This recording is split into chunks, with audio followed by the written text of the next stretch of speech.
यहाँलाई कार्यक्रममा हार्दिक स्वागत छ। बहुत धन्यवाद। आराम हुनुहुन्छ? ठिकै छ। हालै यहाँको पार्टीको 8औं महाधिवेशनले फेरि यहाँलाई महासचिवमा नियुक्त गरेको छ। हजुर। म सर्वप्रथम त यहाँको फेरि पनि कार्यकाल सफलताको शुभकामना व्यक्त गर्न चाहन्छु। धन्यवाद।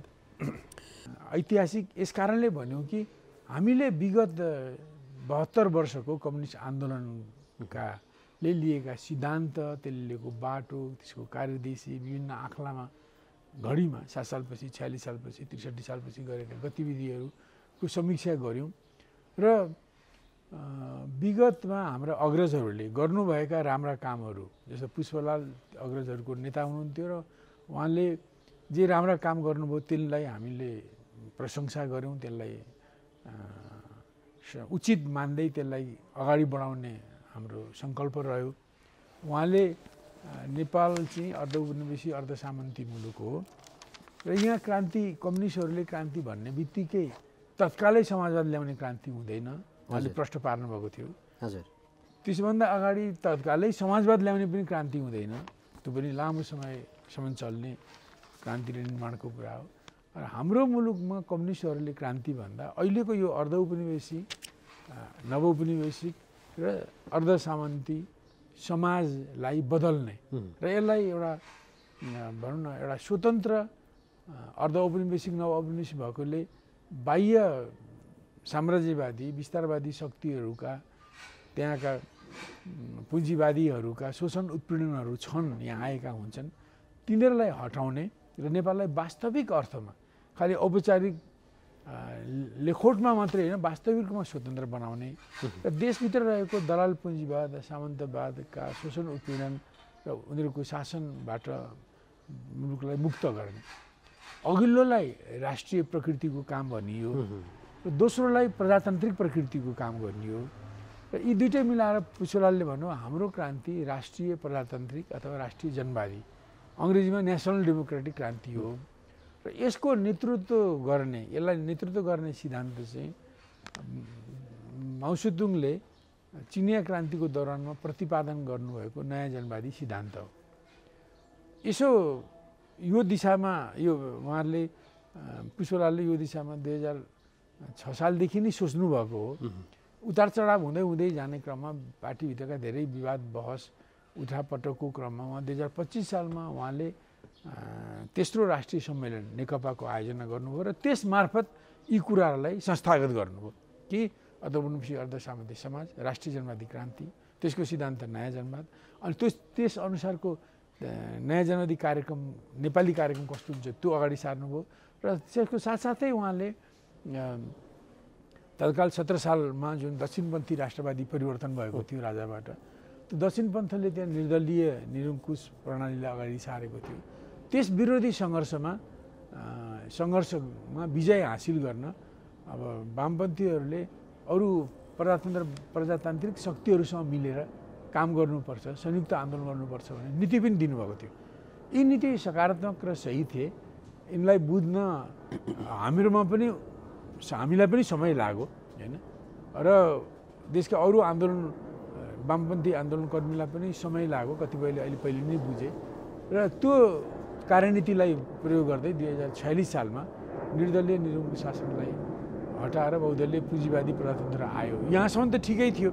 यी बाहेक हाम्रो अग्रजले पुष्पलालले नेपाली समाज चाहिँ मातृसत्तात्मक आदिम समाज हुँदै अब दासुगिन चरणबाट गुज्रिँदै सामन्तवादी युगबाट गुज्रिरहेको छ। अहिले यो चाहिँ सामन्तवादबाट पुँजीवादमा सङ्क्रमण गर्ने र कम्युनिस्ट पार्टीको भनौँ न आविर्भावपछि त्यस्तै अवस्थामा त्यो सङ्क्रमणकाललाई जनवादी राष्ट्रिय जनवादी क्रान्तिद्वारा, नयाँ जनवादी क्रान्तिद्वारा त्यसलाई समापन गर्ने र समाजवादको ढोका खोल्ने कुरा अगाडि सार्नुभयो। उहाँले मार्क्सवादलाई अन्तर्राष्ट्रिय कम्युनिस्ट पार्टीको घोषणापत्र 1848को लागि नेपालीमा अनुवाद गर्नुभयो। उहाँले कम्युनिस्ट आन्दोलनको मूल दिशालाई यसरी अगाडि सार्नुभयो। यी राम्रा कुराहरू रहे र यी कुरालाई हामीले एक्लेम गऱ्यौँ हैन, तर साथसाथै कतिपय कुराहरू हाम्रो अग्रजहरूको आँखामा आइपुगेका थिएनन्। उहाँले तिनीहरूलाई विश्लेषण गर्न ध्यान दिन सक्नु भएन र तिनको विश्लेषण गरेर प्रष्टता दिन सक्नु भएन। तीमध्ये के हुन् भन्ने हो भने मैले उल्लेखै मध्ये गर्दा हैन हुन्छ। एउटा पहिलो कुरो उहाँले नेपालको वस्तुस्थितिको राम्रो चित्रण गर्नुभयो, विश्लेषण गर्नुभयो, निचोड निकाल्नुभयो र राष्ट्रिय जनवादी क्रान्ति नयाँ जनवादको सिद्धान्तमा भन्नुभयो, एकदम ठिक गर्नु। तर नेपाल एउटा मुलुकको क्रान्ति पुरा गर्नको निम्ति, क्रान्तिमा सही ढङ्गले अगाडि बढ्नको लागि वस्तुस्थिति, वस्तुगत अवस्था, अब्जेक्टिभ रियालिटीलाई मात्रै बुझेर पुग्दो रहन्छ। त्यसको परिवेश, त्यो कस्तो राजनीतिक परिवेशमा छ, त्यसको कस्तो ट्रेडिसन रहेको छ आदि इत्यादि सबै कुरालाई बुझेर मात्रै सही नीति बन्दो रहेछ। खालि वस्तुस्थितिको आधारमा मात्रै बनाउने नीति चाहिँ कहिले कहिले अपूर्ण, एकलकाँटे र बेठिक हुँदा रहेछन् होइन। त्यसै कारण अब उहाँहरूले हाम्रो विशेषता, हामीले जसलाई विशेषता भन्छौँ, कसैले तिनीहरूलाई, चाइनिजहरूले तिनीहरूलाई अहिलेको चाहिँ नीति अनुकूल भन्छन्, मैले टुङ्गेँ क्यारेक्टरिस्टिक्स भन्छन्, कसैले पिकुलारिटिज हाम्रो भन्छन्। हाम्रो विशेषतामा पट्टि उहाँहरूले एका दुक्कामा ध्यान गए पनि ती एका दुक्का विशेषताको पनि नेपाली क्रान्तिमा के प्रभाव हुन्छ भन्ने विश्लेषण भएन। देख्न त देखियो होइन, त्यहाँ आँप छ त भनियो, आँप झार्ने कि त्यतिकै राख्ने कि आँप खाने कि फ्याँक्ने भन्ने जस्तो निर्णय भएन क्या। ती क्यारेक्टरिस्टिक्सले उहाँले चाहिँ नेपालको भूराजनीतिक स्थिति संवेदनशील छ, नेपाल भूपरिवेष्टित छ भन्ने कुरो त भन्नुभयो, बहुजातीय आदि इत्यादि त भन्नुभयो। तर त्यसले हाम्रो यो क्रान्तिकारी प्रक्रियामा के असर गर्छ भन्ने कुराको खोजी नीति भएन। त्यसलाई क्रान्तिसँग ती विशेषतालाई जोड्ने काम भएन। यो भएन छ, हामीले यो काम गऱ्यौँ। हामीले के देख्यौँ भने हाम्रो नेपालमा मैले व्याख्या नगरे पनि 7वटा धेरै महत्त्वपूर्ण विशेषताहरू छन्। तीमध्येका 2टा विशेषताले हाम्रो प्रत्येक युगमा, पृथ्वीनारायण शाहको युग, 7 सालपछिको दोस्रो विश्वयुद्धपछिको युग, त्यसपछि 1990 सोभियत सङ्घको विघटनपछि एकल अति महाशक्तिको युग र अहिले बहुध्रुवीयताको युगमा, हरेक युगमा नेपालको भूराजनीतिक संवेदनशीलता बढिरहेको छ। एउटा यो। दोस्रो कुरा, हामी आजसम्म पनि व्यवहारिक रूपले भूपरिवेष्टित मात्रै होइन, भारत बेष्टित छौँ। हुन त 72 साल चैतमा केपी ओली प्रधानमन्त्रीको हैसियतमा चीनमा गएर जुन सरकारमा म पनि थिएँ, उहाँले व्यापार पारमाणु सन्धि गर्नुभयो, त्यसको प्रोटोकल पनि पास भयो, तर कार्यान्वयनमा आएको छैन। हामी भूपरिवेष्टित स्थितिबाट मुक्त भइसकेका छैनौँ अहिले पनि। यी 2टा कुराहरूले अनि हाम्रो अलिक रिलेटिभली सानो भूगोल, रिलेटिभली सानो जनसङ्ख्या, रिलेटिभली कमजोर अर्थतन्त्र, रिलेटिभली भूपरिवेष्टित सम्बन्ध नभएको आदि कुराले गर्दा हाम्रो क्रान्तिको बाटो, कुन बाटो हिँडेर यो सम्पन्न हुन्छ भन्ने भएन। क्रान्तिको चरित्र त मैले अघि भनिसकेँ, राष्ट्रिय जनवादी नयाँ जनवादको आधारमा। त क्रान्तिको बाटो जस्तो भनौँ, मैले एउटै भनौँ, यस्तो एउटा उदाहरण दिनु, जस्तो चिनको क्रान्तिको बाटो चाहिँ स्टालिनले भन्नुहुन्थ्यो र माओसुतुङले त्यही हो भनेर सही छाप गर्नुभयो कि दक्षिणपन्थी प्रतिक्रियावादीहरूको सशस्त्र दमनको विरुद्ध क्रान्तिकारीको सशस्त्र प्रतिरोध चाहिँ चिनिया क्रान्तिको विशिष्टता हो, मूल विशेषता। नेपालको हिसाबमा चाहिँ के हो? म भन्दैछु, अब त्यस्तो भएकोले चिनले 21 मा पार्टी बन्यो, 22 मा 23 मा उनीहरूले कोमिन्ताङ त्यहाँको पुँजीवादी सन्यास सेनले नेतृत्व गरेको पुँजीवादी, अहिले अग्रगामी पुँजीवादी पार्टीसँग संयुक्त मोर्चा बनाउनु भयो। 1924 देखि उहाँहरूले उत्तरी युद्ध सरदारहरू त्यहाँका, अब पहिले नि 11 मै त्यहाँ गणतन्त्र आएको, 15-16 मा एउटा सैनिक जर्नल यन सखाई भन्नेले फेरि उल्टाएर आफै सम्राट घोषित गर्यो। त्यस्ता धेरै जर्नलहरू चाहिँ क्षेत्रमा प्रदेशमा सेना लिएर बसेका थिए, तिनीहरूलाई त्यहाँ वारलर्ड युद्ध सरदार भन्थे। उत्तर चिनका युद्ध सरदारहरू शक्तिशाली थिए, तिनीहरूको विरुद्धमा कम्युनिस्ट र कोमिन्ताङ पार्टीले उनीहरूको दमन र कम्युनिस्ट विरोधी अभियानको विरुद्धमा उनीहरूले आन्दोलन गरे। अनि यसरी उताको अहिले हामीलाई चासो हुन्छ। मैले भने हामी चिनको चाहिँ त्यस्तो थियो र उनीहरूले 25 वर्ष सशस्त्र आन्दोलन गरेर, धेरै रूपका आन्दोलन, सशस्त्र धेरै चरित्रका आन्दोलन गर्दै उहाँहरूले 25 वर्षको लामो लडाइँपछि किसान आधारित दीर्घकालीन जनयुद्धले उनीहरूले क्रान्ति जिते। त्यो उनीहरूले देश समृद्ध बनाए, एक नम्बर धनी बनाए, जनता सुखी बनाए। उनीहरूको क्रान्तिको बाटो अहिले त हामी त्यो फेजमा छौँ, अर्धउपनिवेशी अर्धसामन्ती अवस्थालाई बाट मुक्त हुने, त्यसबाट समाजवादको ढोका खोल्ने हामी फेजमा छौँ। अनि कयौँलाई अब चिनको जस्तै क्रान्ति भएकोले चिनको जस्तै नै दीर्घकालीन जनयुद्धमा जानुपर्छ भन्ने मान्यता म आफैले पनि 29 सालतिर लिएको थिएँ, प्रचण्डहरूले पनि 50 सालमा लिएका थिए, दुइटै असफल भए होइन। हाम्रो चाहिँ के रहेछ भने चिनको भन्दा फरक के, हामी भूपरिवेष्टित र हाम्रो भूराजनीतिक संवेदनशीलताले गर्दा यहाँको क्रान्तिले, कम्युनिस्ट क्रान्तिले, जनवादी क्रान्तिले तत्काल भारत, दक्षिण एसिया र युरोपतिर प्रभाव पार्ने हुनाले यो क्रान्तिका विरोधी चाहिँ देशभित्रका दक्षिणपन्थी प्रतिक्रियावादी मात्रै नभएर भारत र पश्चिमका शक्तिहरू हैन, जो क्रान्ति विरोधी शक्ति त्यसका प्रमुख बाधक रहेछन्। त्यसले गर्दा नेपालमा चाहिँ अब अघि भने नेपालको भूपरिवेष्टि स्थिति, नेपालको भूराजनीति आदि इत्यादिले हाम्रो बाटो चिनको जस्तो हुन सक्दैन थियो। हाम्रो चाहिँ के रहेछ भने अहिले आएर हामीले 2060 सालदेखि यसको अध्ययन मनन गर्दै आउँदा यसचोटि हामीले फर्मल्ली महाधिवेशनबाट के पास गर्ने, हाम्रो क्रान्तिको बाटो लामो समयसम्म राजनीतिक ढङ्गले, विकासवादी ढङ्गले समाजको अग्रगामी परिवर्तन गर्दै जाने, कहिले कहिले केही विस्फोट हुन्छ, ती विस्फोटबाट केही राजनीतिक परिवर्तन गर्दै जाने र अनुकूल राष्ट्रिय, क्षेत्रीय र अन्तर्राष्ट्रिय स्थितिमा मात्रै आमूल परिवर्तन हुन सक्ने नेपालको अवस्था रहेछ। हामीले यो कुरा बुझ्यौँ। एक, हामीले हाम्रा विशेषता 7वटा रहेछन्, हामीले त्यो पत्तो लगायौँ। त्यसका 2टा मूल विशेषताले हाम्रो क्रान्तिको चरित्रमा, बाटोमा यो प्रभाव पारे। चिनको भन्दा फरक उनीहरूको सुरुदेखि त्यो खालको संश्लेषण तय गरियो एजेन्डाको रूपमा चाहिँ। सुन्नु, पहिले त यो कुरा क्लियर गरौँ, किन जब तपाईँ केही काम गर्नुपर्छ भने त्यो काम कसरी गर्ने तपाईँ भ्यू पाउनुहुन्न भने त्यसको कसरी अगाडि बढ्छ भन्ने त्यसको एउटा चिन्तन, एउटा दृष्टिकोण तपाईँ छैन भने त्यसमा तपाईँ सही ढङ्गले अघि बढ्न सक्नुहुन्न। सबभन्दा पहिले यो भएन, हाम्रा अग्रजहरूले हाम्रा विशेषताहरूलाई एका दुईका ल्याए पनि त्यसलाई परिवर्तनसँग प्रक्रियासँग जोड्न सक्नु भएन। दोस्रो, जम्मैलाई एकमुष्ट रूपमा ल्याउनु भएन। हामीले 7वटा विशेषता ल्यायौँ। अहिले मैले व्याख्या नगरौँ, 2टा अघि महत्त्वपूर्ण मैले भू राजनीतिक संवेदनशीलता, बढ्दो संवेदनशीलता र भू परिवेष्टि स्थितिको चर्चा गरेँ। त्यसले हाम्रो क्रान्तिको बाटो चाहिँ परिवर्तन गर्यो, चिनको जस्तो भएन। दीर्घकालीन किसान आधारित जनयुद्धबाट नेपालको क्रान्ति नहुने कुरा बतायो र हाम्रो चाहिँ लामो समयसम्म चाहिँ विकासवादी इभोल्युसनरी वेले परिवर्तन हुँदै जाने, समय समयमा 7 साल 46 साल जस्ता केही परिवर्तन पनि हुँदै जाने र एउटा अनुकूल राष्ट्रिय स्थिति जब देशका सबै देशभक्तहरू एकगठ भएर क्रान्तिकारी ढङ्गले अगाडि आउँछन्। अब बाह्य यो नेपालको क्रान्ति दमन गर्ने बाह्य इन्डो वेस्ट शक्तिमा दरार पर्छ, उनीहरूको बिचमा उनीहरूको एकता र गठबन्धन टुट्छ, कमजोर हुन्छ र तेस्रो, विश्वमा कुनै पनि मुलुकका जनताले आफ्नो सामाजिक व्यवस्था आफै रोज्न पाउनुपर्छ भन्ने मान्यता बोक्ने मुलुकहरू जस्तो कि चीन जस्ता मुलुकहरू, यिनीहरूको प्रभाव र शक्ति बढेको अवस्थामा मात्रै यी 3टा कुराको संयोजन भएपछि मात्रै नेपालमा आमूल परिवर्तन, सोसाइटीको उलटफेर गर्ने, नयाँ समाज बनाउने परिवर्तन हुँदो रहेछ भन्ने कुरा हामीले यो 20 वर्ष 2058 सालमा जब यथास्थितिमा चाहिँ के हुने रहेछ त? अब यो पुरानो भयो। तपाईँले नहतारिनुहोस् न, मैले आउँदैछु। यो कुरा हामीले बुझ्यौँ कि हामीले 2058 सालमा 54 सालमा महाकाली सन्धिको विरोधको क्रममा एमाले विभाजित भयो। हामी वामदेव साना प्रधान, वामदेव आरके मैनाली, म अशोक राई लगायतका साथीहरूलाई उनीहरूले निष्कासन गरेपछि नेकपा माले जो 35 सालमा मेरै नेतृत्वमा स्थापित थियो र 47 सालमा त्यो एमाले बनेपछि त्यो अन्तर्ध्यान भएको थियो, त्यसलाई हामीले बिउतायौँ। तर यसको नेतृत्वमा वामदेव जस्तो भनौँ गलतै दृष्टिकोण, गलतै नीति, गलतै मान्यता बोक्ने सङ्ख्याको कारणले उनी त्यसको महासचिव हुने ठाउँमा पुगे। मैले पनि त्यसलाई मान्नुपर्ने स्थिति बन्यो सङ्ख्याको कारणले।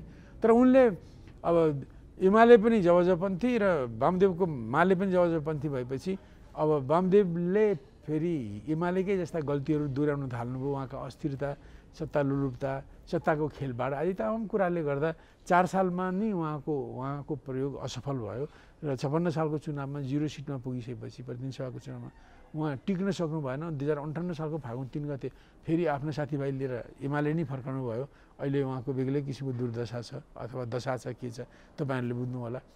र हामीले 2058 सालदेखि चाहिँ नेकपा मालेलाई पुनर्निर्माण गर्यौँ, रिकन्स्ट्रक्सन।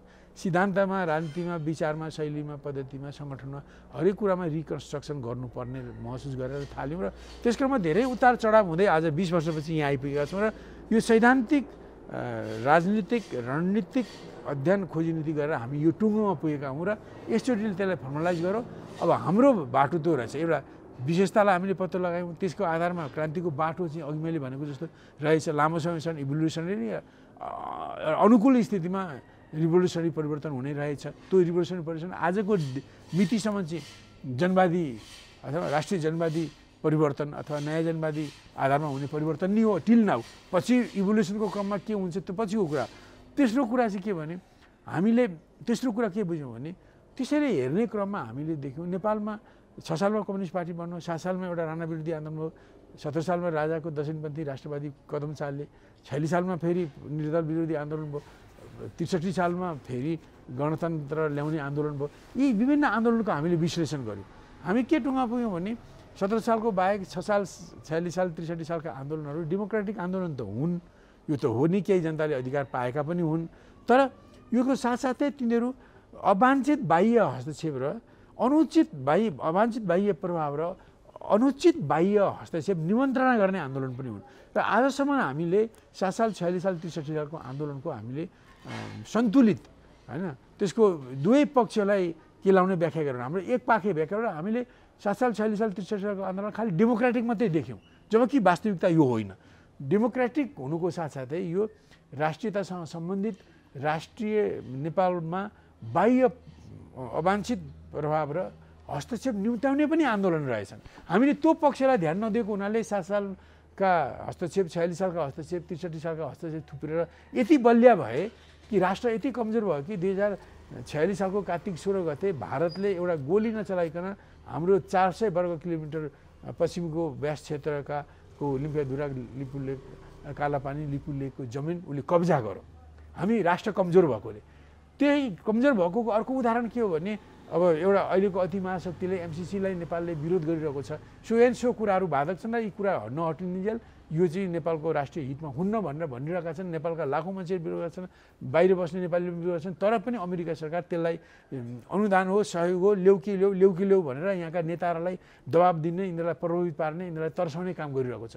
यो पनि राष्ट्र कमजोर भएको दुईटा परिणाम किन हामीले यसको मूल्याङ्कन यसको अध्ययन गरेर ती आन्दोलनमा भएका त्यसको दुईटा चरित्र डेमोक्रेटिक र बाह्य अवाञ्छित प्रभाव र अनुचित हस्तक्षेप ल्याउने पनि ती आन्दोलन थिए र ती हस्तक्षेपहरूले गर्दा देश कमजोर भएको छ भन्ने हाम्रो निचोड पनि हो। त्यसपछि हामीले अर्को के कुरा भने हामीले यो सम्मक अध्ययन गर्दा हाम्रो डेमोक्रेटिक हाम्रो कम्युनिस्टहरूको नयाँ जनवादी आन्दोलनलाई 2003 सालदेखि 2003 सालको विराटनगरको मजदुर आन्दोलन जो राणा विरोधी आन्दोलन सुरु त्यहाँदेखि भनौँ न मजदुर वर्ग सरिक भएको यो आन्दोलनलाई गर्ने हो भने होइन 3 सालदेखि लिएर अहिले 78 साल भन्नुभएपछि यो आन्दोलन भयो। अब यो आन्दोलनको क्रममा चाहिँ हामीले नयाँ जनवादी परिवर्तन ल्याउने हाम्रो अहिलेको चरणको रणनीतिक लक्ष्य हो। त्यो लक्ष्यमा हामी पुगेका छैनौँ, तर नपुगे पनि हामीले 5वटा खुड्कीलाई पार गऱ्यौँ। मैले व्याख्या नगरी मैले भन्छु जस्तो राणाशाही हटाउने पहिलो खुड्किलो जो 6 सालमा पार्टी बनेर राणाशाही हटिन्जेल एउटा चरण एउटा कार्यक्रम थियो, मैले अहिले व्याख्या गरिनँ। राणाशाही हटेपछि अर्को खुड्किलो सुरु भयो। यो बाह्य भारतको अचाक्ली हस्तक्षेप आएको थियो। त्यस कारण राष्ट्रको स्वतन्त्र राष्ट्रको निर्माण गर्ने र जनतालाई जनवादी अथवा प्रजातान्त्रिक चेतनामा शिक्षित गर्ने र उनीहरूलाई सशक्त बनाउने त्यो दोस्रो चरण थियो। हामीले त्यस बेला त्यो कुरा बुझेनौँ, गलत ढङ्गले काम गऱ्यौँ। त्यहाँ दोस्रो चरण भयो। तेस्रो चरण राजाले जुन दक्षिणपन्थी राष्ट्रवादी कदम चाले उनको कदम दक्षिणपन्थी थियो र त्यो दक्षिणपन्थ बढ्दै गएपछि उनले बहुदलीय व्यवस्थालाई हटाए, निर्दलीय व्यवस्थालाई ल्याए। उनको निर्दलीय व्यवस्थाको एउटा निरङ्कुश तन्त्र आयो। अनि यो कुराको हामीले विरोध ठिकै गऱ्यौँ, तर राजाले कदमको अर्को पाटो पनि थियो राष्ट्रवादी पाटो। सामाजिक हिसाबले त्यो राष्ट्रवादी थियो र त्यो राष्ट्रवादी एउटा भन्न निरङ्कुश तन्त्री व्यक्तिको नेतृत्वमा सञ्चालित भएकोले त्यो पूर्ण सबै कदमहरू पूर्ण भने जस्ता थिएनन्। तर पनि त्यो राष्ट्रवादी कदम भलै त्यो दक्षिणपन्थी कदमलाई ढाकछोप गर्न, बलियो बनाउन, जनसमर्थित गर्न चलाएको भए पनि ती राष्ट्रवादी कदमहरू नेपाल अनुकूल थिए, ती सकारात्मक थिए। कयौँ सुधारहरू चाहे भूमि सुधार गरिएको होस्, चाहे मुलुकी ऐन ल्याएको होस्, चाहे विकासको निम्ति तराईको वनफर्नी गर्ने नीति लिएको होस् होइन, त्यसपछि नेपाली पैसा चलाउने, नेपालको ब्याङ्क चलाउने, नेपालमै शिक्षा केन्द्र बनाउने, अब नेपाली भाषा चलाउने तमाम जति कुराहरू छन् त्यस्ता कयौँ महत्त्वपूर्ण कदमहरू भए। पछि 35-36वटा व्यावसायिक र औद्योगिक संस्थानहरू स्थापना गरिए, देशको आर्थिक विकास गरियो। ती कुराहरूप्रति पनि हाम्रो भनौँ एकहोरो विरोध रह्यो। त्यो चाहिँ गलत भएछ भने हामीले यसरी विस्तृत गर्यौँ। दक्षिणपन्थ गलत थियो, पुरा विरोध गऱ्यौँ। त्यसमा हामीले 27-28 सालमा जुन विद्रोह गऱ्यौँ त्यसै दक्षिणपन्थको विरुद्धमा विद्रोह गरेका थियौँ, ठिकै गरेका थियौँ। हिंसाले आएको थियो, हामीले पनि हिंसै प्रयोग गऱ्यौँ, त्यो अनुचित थिएन। तर के भने हामीले त्यसको विरोध गर्दा हामीले त्यो सँगसँगै आएको राष्ट्रवादी जुन स्टेप थिए, कदमहरू थिए, कामहरू थिए, त्यसको हामीले विश्लेषण गर्नु पर्थ्यो र जुन काम जति मात्रामा राष्ट्रको निम्ति उपयुक्त थिए त्यसलाई त्यति मात्रामा त्यसलाई समर्थन गर्नु पर्थ्यो। त्यसलाई 100% नेगेट गर्ने कुरा गलत थियो। यो नेपालको राजनीतिको विदेशी व्याख्याको पुच्छर भयो। हामी भारतीय शासकहरू जसरी पनि नेपाललाई आफ्नो कब्जामा पार्ने उनीहरूको जुन पहिले नीति थियो, त्यो नीतिमा बाधा पुर्याउने गरी महेन्द्रले काम गरेको हुनाले महेन्द्रको दक्षिणपन्थी मुर्दाबाद, महेन्द्रको राष्ट्रवाद पनि मुर्दाबाद। अहिले महेन्द्रीय राष्ट्रवाद भनेर जोसुकै पनि देशभक्त मान्छेलाई उनीहरू निन्दा गर्न भारत विदेशीहरू, खास गरिकन भारत जस्ता मुलुकहरू र तिनका पुच्छरहरू, तिनका पक्षधर बुद्धिजीवीहरूले यहाँ देशभक्तिको कुरा गरेरलाई भनौँ न महेन्द्रीय राष्ट्रवादी भन्ने र देशभक्तिको कुरा गरेर कम्युनिस्टहरूलाई राजावादी भनेर लान्छना लगाउने कुराहरू गरिरहेका छन्। यो वास्तवमा गलत थियो। हामीले त्यहाँ यो पक्षको महेन्द्रको दक्षिणपन्थी राष्ट्रवादी कदममा एउटा कदमको विरोध गर्नु एकदम ठिकै थियो। दोस्रो कदम पक्षको विवेचना विश्लेषण गरेर जति ठिक छ त्यसलाई ठिक, बेठिक भएकोलाई यो बेठिक भनेर त्यसको आलोचनामा जाने एउटा कुरा हुन्थ्यो। त्यहाँ गलत गरेछौँ। तेस्रो चरण त्यो भयो। त्यो गर्दा गर्दै हामीले के भने हामी जुन ढङ्गले भारतले संविधान सभा, भारतले पहिलो दिल्ली सम्झौता गराएर नेपाली राजनीतिलाई विभाजित गर्नको निम्ति उसले विभिन्न शक्तिको लागि विभिन्न किसिमको लाभ दियो।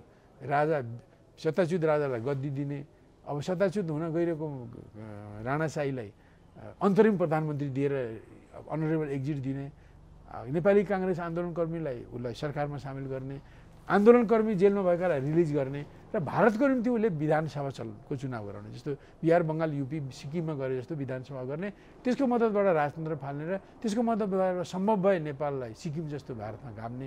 त्यो सम्भव भएन भने पनि भुटान जस्तो प्रोटेक्टरेट संरक्षित राज्य, भारत मातहतको राज्य बनाउने हो। यो डिजाइनबाट आएको रहेछ। त्यो हामीले देख्यौँ। अब त्यस्तो डिजाइनबाट आएपछि 7 सालको परिवर्तनपछि त्यो डिजाइनको विरोधमा कम्युनिस्टले पनि लाग्नु पर्थ्यो। त्यसमा त्यो डिजाइन अन्तर्गतको विधानसभाले नेपालको राजनीतिमा एउटा निषेधको नीति ल्याइदियो। निषेधको नीति त्यो विधानसभाको उद्देश्य राजतन्त्रलाई हटाउने भएका राजनीतिक शक्तिमध्ये र त्यहाँ चाहिँ त्यसलाई देशलाई पनि निषेध गर्ने उसले जुन पोलिटिक्स ल्याएको थियो, त्यो निषेधको विरोध गर्ने क्रममा राजा महेन्द्रले पनि अर्को निषेधको नीति लिए। त्यसले गर्दा त्यो दक्षिणपन्थी राष्ट्रवादी कदम चल्यो र यो कुराबाट होइन त्यो 30 वर्षभरि त्यो रह्यो। पछि संयुक्त आन्दोलनले त्यसलाई हटाइयो होइन। तेस्रो संयुक्त आन्दोलन गरेर 46 सालमा हटाएपछि त्यो चौथो चरण सुरु भयो होइन। अब त्यो चाहिँ पछि 52 सालमा फेरि माओवादीले सशस्त्र सङ्घर्ष गरेर जनगणतन्त्र ल्याउने उसले उग्रवामपन्थी अभ्यास सुरु गर्यो र त्योभन्दा खतरनाक कुरो उसले दिल्ली जस्तो उत्पीडनकारी मुलुकको काखमा गएर उसको सहयोग, मद्दत, सद्भावना सारा कुराहरूलाई प्राप्त गरेर नेपालमा एउटा उत्पीडित मुलुकको सत्तालाई उल्टाउने यो अमार्क्सवादी, अमाओवादी अथवा माओवाद विरोधी गतिविधि गर्यो उसले होइन। र त्यो गर्ने क्रममा अब त्यसलाई ल्यान्डिङमा ल्याउने क्रममा आयो। 64 सालमा संविधान सभाको चुनाव भयो। पछिल्लो बेला 72 सालमा अर्को संविधान सभाले संविधान जारी गर्यो र 72 सालको असोज 3 गते संविधान आएपछि अर्को अहिले 5औं उपचरण, पहिलो उपचरण, दोस्रो, तेस्रो, चौथो हुँदै अहिले हामी 5औं उपचरणमा छौँ। यो जनवादी क्रान्ति टुङ्गिएको छैन होइन। र 5औं उपचरणमा आइपुग्दा के विशेषता देखियो भने यो 7 साल, 46 साल, 63 सालमा भएको भनौँ न राजनीतिक परिवर्तन मार्फत आएका जुन विदेशी अवाञ्छित प्रभाव र हस्तक्षेपहरू थुप्रेर बसे। भलै पहिलो 7 सालको आन्दोलनबाट राजनीतिक परिवर्तनबाट आएको हस्तक्षेप मूलतः इन्डियाको हस्तक्षेप थियो। त्यो पहिलो दिल्ली सम्झौता मार्फत आएको थियो, जसको विरुद्धमा सजग चाहिँ त्यस बेलाका युवराज, पछि 11 सालदेखिको राजा भएका महेन्द्र थिए। त उनले चाहिँ त्यो विधानसभा मार्फत राजतन्त्र पनि हटाउने, नेपाललाई सिक्किम या भुटान बनाउने डिजाइन हो भन्ने कुरामा उनी स्पष्ट भएकोले उनले 2007 सालमा बाबु राजा त्रिभुवनसँग भन्दा अगाडि नै फर्केपछि पनि यो विधानसभाको खुलस्त सार्वजनिक ढङ्गले कहीँ पनि विरोध नगरे पनि त्यसको डिजाइनलाई असफल पार्न उनले बडो चतुर्याइको साथमा क्लेभरली उनले गतिविधि गरे र त्यसलाई पर सार्दै गरेर त्यसलाई तुहाइदिए र विधानसभाको चुनाव तुहाउनु नेपालको राष्ट्र जोगिने एउटा महत्त्वपूर्ण कदम थियो। त्यही कारणले सिपी मैनालीले, त्यही कारणले नेकपा मालेले राजा महेन्द्रलाई राष्ट्रवादी भनेको। पृथ्वीनारायण शाहले नेपाल 62 टुक्रामा विभक्त नेपाललाई चाहिँ एकीकरण गर्ने 1801 देखि 1872 सालसम्म उहाँ र उहाँका उत्तराधिकारीले काम गरे। त्यो नेपालको पछिल्लो पटकको एकीकरण जो दिगो भयो, अहिले हामी पनि त्यही एकीकृत नेपालमा छौँ। अघिल्लो एचएमएल मुकुन्द सेनहरूको एकीकरणको प्रयत्न पूर्ण पनि भएन, त्यो दिगो पनि भएन होइन। तर त्यो दिगो भएको छ र पृथ्वीनारायण शाहले यसरी नेपाललाई 62 टुक्रामा बाँडिएको नेपाललाई एउटा एकीकृत राज्य र पछि त्यो राज्य बनेपछि राष्ट्र, एकीकृत नेपाल राष्ट्र बनाउने काममा जुन योगदान भयो, त्यसपछि यो सिङ्गो नेपालको अस्तित्व जोगाउने क्रममा योगदान दिने अर्को राजा भनेको महेन्द्र हुन् होइन। यसबिचमा कति श्री 3हरूले कति श्री 5हरूले एका दुक्का नेपालको हितमा काम नगरेका होइनन्। एका दुक्का कामहरू गरे, ब्रिटिसबाट केही जमिन ल्याइयो, के गर्यो आदि मैले व्याख्या गरिनँ। तर के भने सिङ्गो नेपाल सिक्किम जस्तो विलय हुने अथवा भुटान जस्तो पराधीन हुने जुन बाटो थियो त्यसबाट जोगाउने काम राज खानदानबाट गर्ने राजा पहिलो महेन्द्र नै उनले सिङ्गो नेपालको अस्तित्व जोगाउने काम गरे। त्यसकारण उनी राष्ट्रवादी हुन्। यद्यपि उनको राजनीतिक सोच र सरकार परिचालन गर्ने, समाज परिचालन गर्ने उनको विधि निरङ्कुश थियो होइन। अब उनी एउटा सामन्ती घरानाबाट आएको मान्छेबाट मैले डेमोक्रेसी होइन, मैले समाजवादी चिन्तन, नयाँ जनवादी चिन्तन माग गर्नु मेरै मूर्खता हुन्छ होइन। उनले आफ्नो वर्ग र कुल घराना अनुसारको सोचबाट त्यो शासन चलाउने विधि अपनाए पनि राष्ट्रको निम्ति उनले राष्ट्रलाई जोगाउने काम गरे। र नागरिकताबाट आउने अर्को मान्छेलाई मैले उल्लेख गर्नुपर्छ।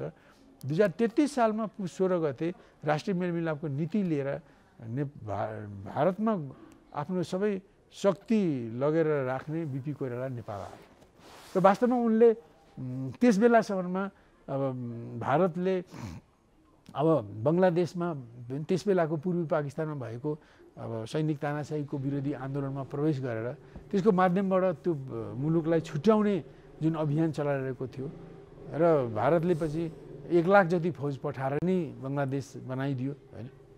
वास्तवमा यो एउटा हस्तक्षेप थियो होइन। त यो कुरा पनि बिपीले देखेका थिए र विधानसभाको चुनाव गराएर कसरी सिक्किमको विधानसभाले पहिले छोग्यालको राजतन्त्रलाई हटायो, त्यसपछि जन्मसङ्ग्रहको नाटक गरेर कसरी सिक्किमलाई भारतको 33वां प्रान्त 23वां प्रान्तको रूपमा विलीन गरेर यो पनि बिपीले देखिसकेका थिए। त यस्तो स्थितिमा उनले अब वास्तवमा भारतलाई मैले जुन ढङ्गले भारतकै सहयोगले क्रान्ति हुन्छ, भारतकै सहयोगले निर्माण हुन्छ भन्थे त्यस्तो होइन रहेछ।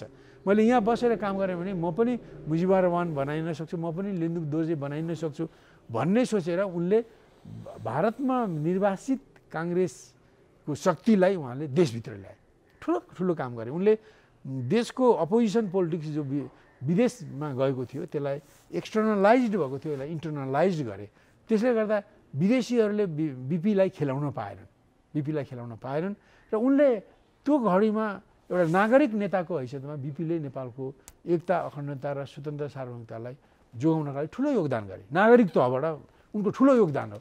अनि त्यो त्यति ठुलो पार्टी भारतमा बसेर मुजिबर रहमान जस्तो भइदिएको भए, लेन्दुक दोर्जे भइदिएको भए उनी पनि समाप्त हुन्थ्यो, उनको पार्टीको अस्तित्व पनि समाप्त हुन्थ्यो, देशै पनि पराधीन हुन्थ्यो होइन। त्यही कारण मैले राजा महेन्द्रलाई क्रेडिट दिनुको साथसाथमा घोर कम्युनिस्ट विरोधी प्रजातान्त्रिक नेता बिपीलाई पनि क्रेडिट दिन्छु होइन। किनभने उनले आफ्नो वर्गीय सोचभन्दा माथि उठेर राष्ट्रलाई जोगाए होइन। अब यो कुरा हामीले मूल्याङ्कन गऱ्यौँ। त्यही कारण 17 सालको मूल्याङ्कनमा पनि हामीले विगतमा जुन एकमुष्ट रूपले दक्षिणपन्थको पनि राष्ट्रवादको पनि विरोध गर्थ्यौँ त्यो गलत रहेछ। दक्षिणपन्थको विरोध ओके, तर त्यसबेला जुन सामाजिक रूपले जुन राष्ट्रवादी कदम थियो त्यसलाई विश्लेषण गरेर ठिकलाई ठिक, कम ठिकलाई कम ठिक, धेरै ठिकलाई धेरै ठिक र गलतलाई गलत भन्नुपर्थ्यो, त्यस्तो गरेनौँ, त्यो गल्ती भयो होइन। त्यो पनि हामीले सच्यायौँ। किन हामीले यति धेरै परिवर्तन गरेपछि आज हामीहरू जुन ठाउँमा आएका छौँ होइन। अब 46 सालको आन्दोलनमा पनि भारतको र 7 सालको आन्दोलन भारतकै मूलत सहयोगमा भयो र भारतकै हस्तक्षेप बढी आए र पछि राजा चाहिँ महेन्द्र चाहिँ 14 सालमा चैत 1 गते राजा भएपछि, युवराज राजा भएपछि उनले भारतका हस्तक्षेपको 90-95% खारेज गरे होइन। त्यसमध्येमा एउटा विधानसभालाई खारेज गरे। अर्को उनले महत्त्वपूर्ण कुरा 2008 सालमा मातृप्रसाद कोइरालाले भारतमा गएर 6 जना मन्त्रीहरू गएर नेपालको सेनालाई पुनर्गठन गर्ने नाउँमा जुन भारतीय जर्नलको नेतृत्वमा जुन सैनिक मिसन ल्याएको थियो, त्यो सैनिक मिसनले नेपाली सेनालाई 47,500बाट 7-8-9 हजारमा झार्ने काम गरेको थियो। साथसाथै त्यो सिधेपछि केही एक्सपर्टहरू फिर्ता भए र त्यसका 350-400 फौज सेना र त्रिभुवन एयरपोर्ट बनाउनको निम्ति भारतबाट आएका सेना सादा पोसाका सेनाहरू मिलाएर कमसेकम 600-700 सेना चाहिँ त्यसपछि कुनै सन्धि बेगर नेपाल सरकारको निर्णयले उत्तरी चोकमा चीनको सिमानामा निगरानी गर्न राख्यो र यसलाई यो हाम्रो शरीरमा नेपालको शरीरमा भएका 17वटा गहिरा घाउहरू थिए। यसलाई पछि 27 सालमा राजा महेन्द्रले नै अनुभूत गरे। त्यसबेला कृतिनिधि विष्ट प्रधानमन्त्री थिए। म 26 सालको कुरा हो। म त्यसबेला 24 सालदेखि अस्कलमा म पढ्दै थिएँ। म अस्कल होस्टेल युनियनको सभापति पनि थिएँ। त्यसबेला 26 सालमा राजा र महेन्द्र र प्रधानमन्त्री कृतिनिधि विष्ट मिलेर अरू धेरै देशका गण्यमान्य राजनीतिक मान्छेहरू मिलेर यसलाई हटाउनुपर्छ, अहिले हटाइने भने यही भोलि हाम्रो गलपासो हुन्छ त्यस्तो भनेर अब राजाकै सहमतिमा कृतिनिधि विष्टले राइजिङ नेपालमा ठुलो अन्तर्वार्ता दिनुभयो। यिनीहरू यो सेना जुन राखिएको छ यो सन्धि अन्तर्गत होइन, भारतसँग भएको हाम्रो मैत्री सम्बन्धीमा यसको कुनै भूमिका छैन। अब यिनीहरूलाई यहाँ बस्न काम छैन, उनीहरूले फर्केर जानुपर्छ, सारा बोरिया बिस्तार बाँधेर उनीहरूले फर्किजाउन् भने भारतले 6 महिनासम्म कोसिस गर्यो उनीहरूलाई राख्न। उनीहरू लगभग 6 महिना जति 17 चेक पोस्टबाट आएर काठमाडौँ आएर जाउला खेलमा बसे।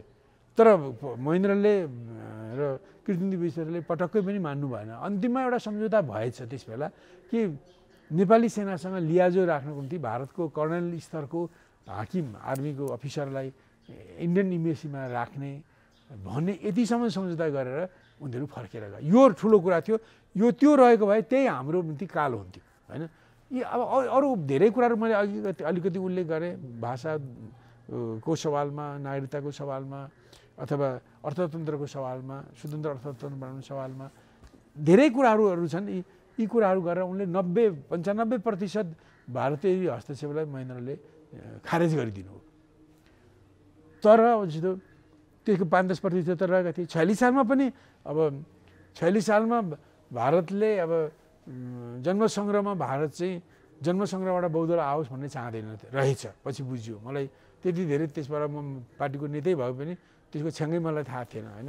वास्तवमा उसले चाहिँ किन चाहँदो रहन्छ भनेदेखि यदि जन्मसङ्ग्रहबाट बौद्धलाई आयो भने त दलहरू र राजा, जनता र राजा र दल निकट हुन्छन् र भारतले खेल्न नपाउने रहेछ। त्यसकारण उनीहरूले चाहिँ निर्दलले नै जितोस् भन्ने भारतको नीति रहेछ।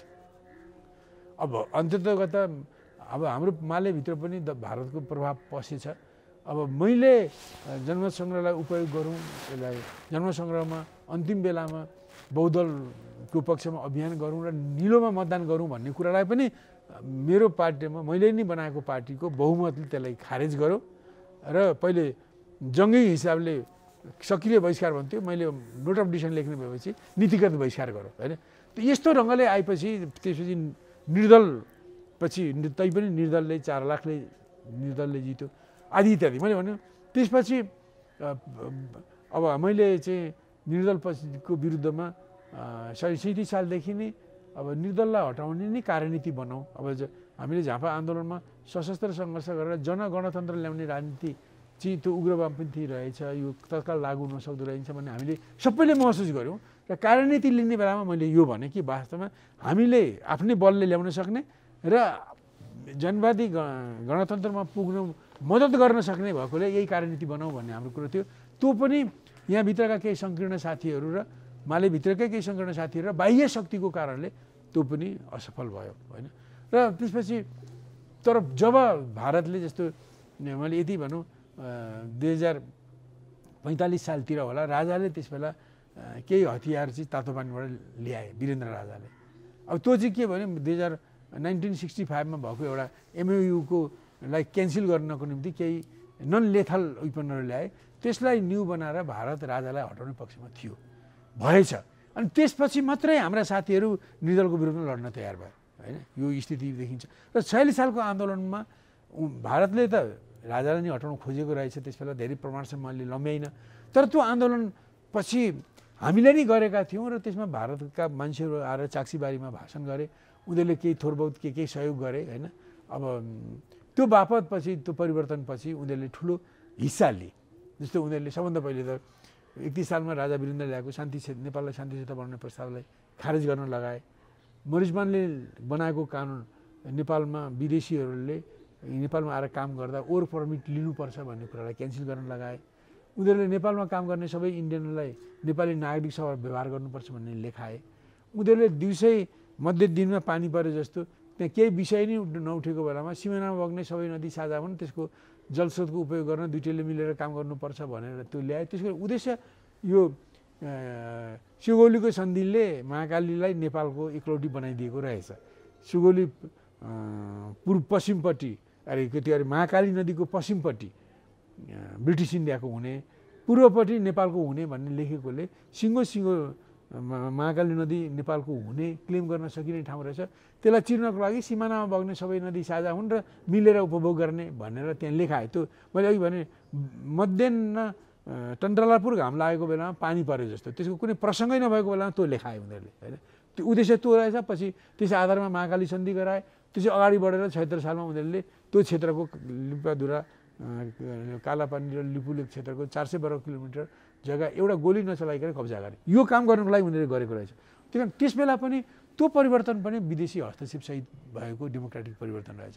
अब माओवादी आन्दोलन पनि त्यस्तै हो। मैले धेरै व्याख्या नगरौँ, उनीहरूलाई भित्र उहाँ बसेर यहाँ उग्रवामपन्थी कार्यनीतिले भारतमा गएर त्यसलाई अगाडि बढाउने नभए सुरक्षा नहुने भनेर उता गए। उहाँ गएपछि भारतले जे जति सहयोग गर्यो, अब उनीहरूले राजालाई हटाउने पर्याप्त शक्ति जम्मा गरेपछि त्यहाँभन्दा बढी अगाडि बढ्न दिनुहुन्न भनेर भारतले उनीलाई समेट्दै ल्यायो र पछि उहाँहरूलाई बारामतीमा पुर्याएर आफ्नो एजेन्डा बोकाएर पठायो। जातीय राज्य, क्षेत्रीय राज्य, आत्मनिर्णयको अधिकार, खुकुलो नागरिकता, हिन्दी भाषा राष्ट्रभाषा, मधेसी राष्ट्रवाद, पहाडी राष्ट्रवाद, बहुराष्ट्रवाद, अहिले पनि गीत गाइरहेका छन् यसको आदि इत्यादि बोकाएर पठाएर त्यसबाट अहिले पनि हामी मुक्त छैनौँ। त्यस कारण मैले भन्नु खोजेको यी तिनटै आन्दोलन यस प्रकारले प्रजातान्त्रिक हुँदाहुँदै पनि अवाञ्छित बाह्य हस्तक्षेप र प्रभाव र अनुचित हस्तक्षेपका ल्याउने आन्दोलन हुन् र त्यसलाई हामीले नचिनेको हुनाले होइन हामीले एकचोटि त हामीले गल्ती गऱ्यौँ 7 सालमै हामीले यो बाह्य हस्तक्षेप र प्रभाव र हस्तक्षेप आयो भन्नेलाई रियलाइज गरेको भए हामीले 46 सालको परिवर्तनमा